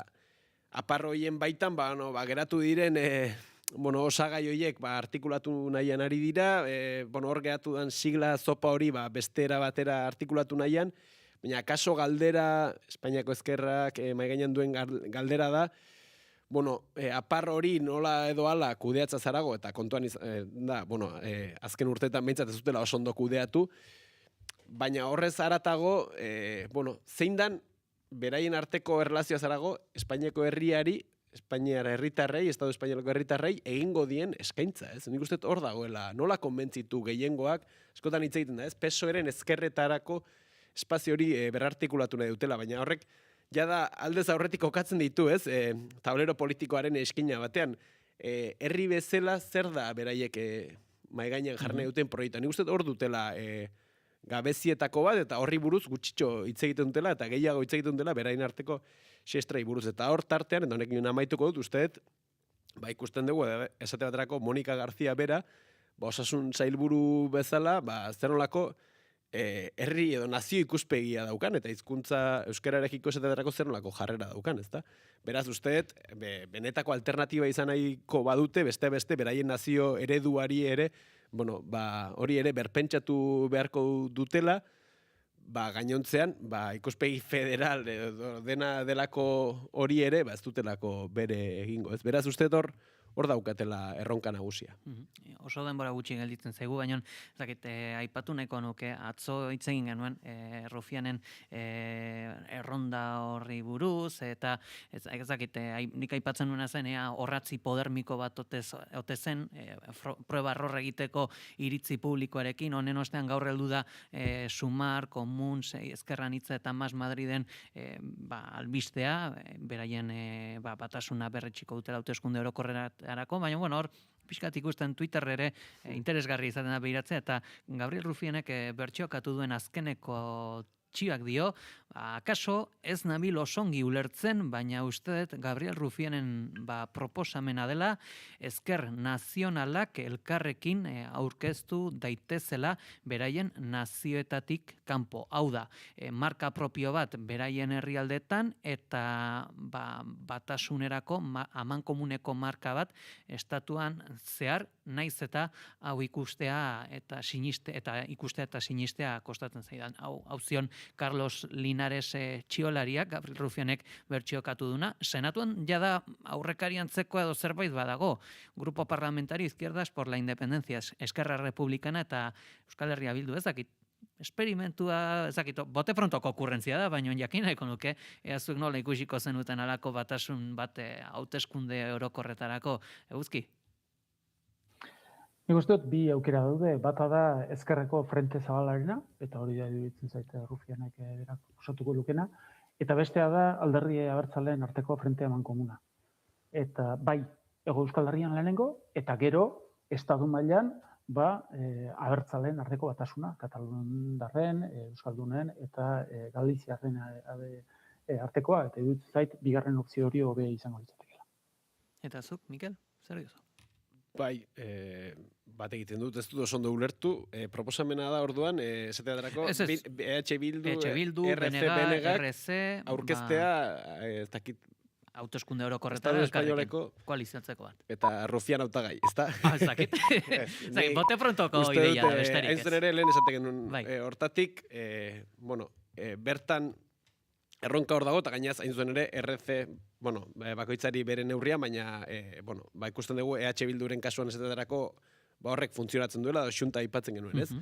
Bertatik bertara, ikuspegi nazional batetik, hain zuen ere, ikuspegi autozentratu batetik, herri eskaintza bat egin, eta hor, aldan neurrian, herri bezala, gainean jartzea, bestelako erronka horiek, hor eragiteko estenatoki ezberdin aurrean.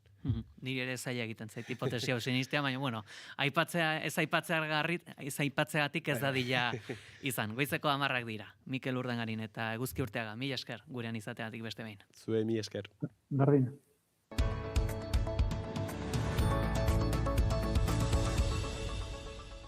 Goizeko 10 dira Ertzaintza, Leioako etxe bizitza batean topatu duten gizon baten gorpua ikertzen dabil, joan den larun batean jaso zen topaketa, baina Alakoako segurtasun sailak astearte honetan jakinarazi du. Itxaso, Leon, egunon? Egunon, Pei, egunon entzuleok, autopsia egin eta gero Ertzaintzak ikerketa abiatu du gertakariak nola izan diren argitzeko eta oraingoz ez dago inguruan datu gehiagorik.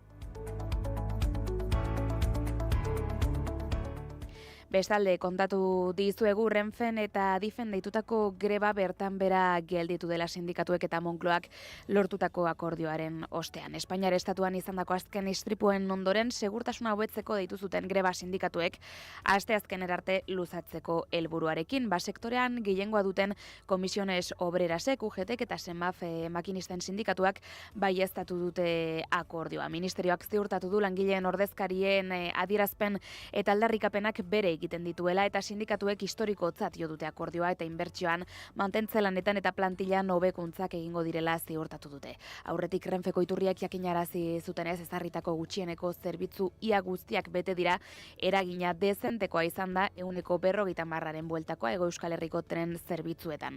Edonola ere nabarmendu behar dugu orain CGT, SF Intersindikal eta Alferro sindikatuek ez dutela negoziazioetan parte hartu eta grebarekin jarraitzea erabaki dutela. Hortaz, gauzak horrela, grebak aurrera jarraitzen du babes gutxiagorekin bada ere partzialki eta testuinguru horretan gaur eta bihar gutxieneko zerbitzuak soilik bermatuko dira.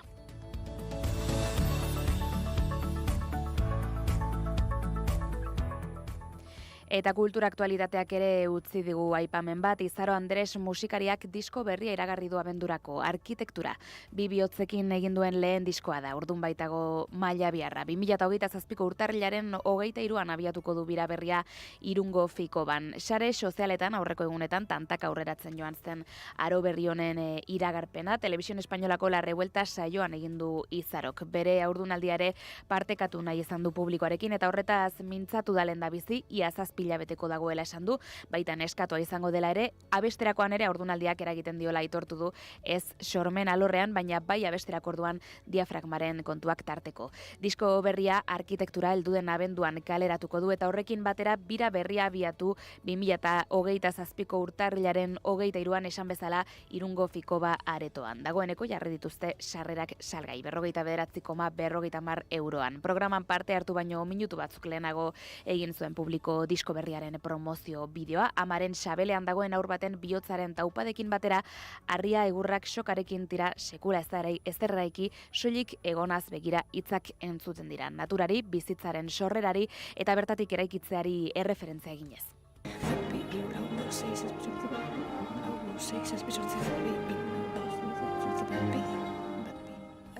Izaroren ustez, gizarte bezala une kritiko batean gaude eta edertasunaren, bizitzaren eta duintasunari buruz dugun kontzeptua irregular dago. Seme-alabentzat mundu hobe bat behar dugula asko esaten den arren, uste du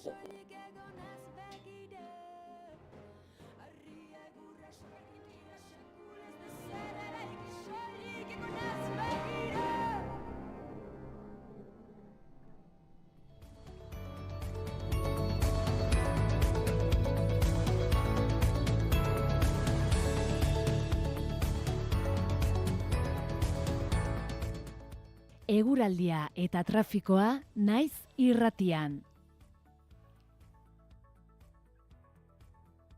Errepidi dagokienez, itxaso baduguna barmentzeko jazoeraren bat edo? Badirudi konexioa galdu dugula Bilborekin, errepidei dagokionez, esango dugu, gaurko honetan, amaitu direla oraingoz behintzat, ohiko autopilaketak, Leioa, Barakaldo eta Galdakaon, baina hori bai, adibili gaurko honetan Azpeitian Gi 621 errepidetik igaro behar izan ez gero, hor murrizketak daude, 3 metro baino gehiagoko ibilgailuentzat lanak direla eta baita ere, dagoeneko Txandakako zirkulazioa ezarria dago. Horretaraziko dugu eta errepikatuko dugu errepide hau Gi 621 errepidea Azpeitia parean. Eguraldiaren nondik norako guztiak, Iker Ribarruzeak. Giro lasaiarekin hasiko dugu asteartea, baina arratsaldean eguraldiak okerrera egingo du. Egun sentian, bereziki lurraldearen ipar-ekialdean, Nafarro ipar partean eta iparralden, euri zaparradaren bat edo beste izango bada ere, goizeko lehen orduan atertu egingo du, eta lurralde osoan giro lasaia nagusituko da goizean zehar, naiz eta zeruan hodeiak nagusi izan, arratsaldetik aurrera ordea edo eguerditik aurrera ordea, jada euri giroa nagusitzen hasiko da. Lehenbizi, eguerdi arratsaldeko lehen orduan zaparradatxo batzuk emango dira, bereziki ipar-ekialdean, baina arratsalde erdian frontea sartuko da itsasotik barrena eta orduan euriterako joera nabarmena hartuko du. Zaparradak iparraldetik hegoaldera mugituko dira eta Kantauriar isurialdean gainera tarteka gogotik botako du. Azken orduetan hego isurialdean aterik geratuko da, baina euria isurialdera eta bereziki ipar-ekialdera mugatuko da eta tarteka berriz ere gogotik botako du. Haizeak frontea iritsi bitartean hego mendebaldetik eta harro joko du, frontearekin batera ipar mendebaldera aldatuko da eta azken orduetan mendebaldetik finkatu eta indarra hartuko du. Temperatura minimoek eta maximoek goraka jarraituko dute eta balore epelak neurtuko dira. Minimoak 6 eta 12 gradu bitartean errendituko dira, maximoak Kantauriar isurialdean 16 eta 20 gradu bitartean eta hego isurian 14 eta 17 gradu bitartean, temperatura freskoenak edo Araba eta Nafarroa erdialdean neurtuko dira, altuenak aldiz kostaldean. Orain bai, berreskuratu dugu konexioa Bilborekin. Eskerrik asko itxaso. Eskerrik asko Pegi. Eta beste konexio bat, orain berriz Tolosarekin, bertatikan ditugu bigarren kafeako kideak Inigo Asensio eta Goiuri Ezeiza, egunon? Egunon, Inigok ospa egin digu. Ara, kirol kontuak ez da? Kirol kontuak, bai, Milano Cortina aruntz abiatu da. Ondo. Eta, zegit handi kontatuko dizkigu kontatu beharrekoak, baina hemen gaur nina bokazu behi. Hori da, eta jakin nahi dugu, Goiuri, zer aipatuko duzu gaurkoan? Gaur Jones Naola Egirre konpositorea etorriko da. Kataluniako Musikari Gazten Federazioak musikagile gaztei zuzendutako beka bat jaso berri du.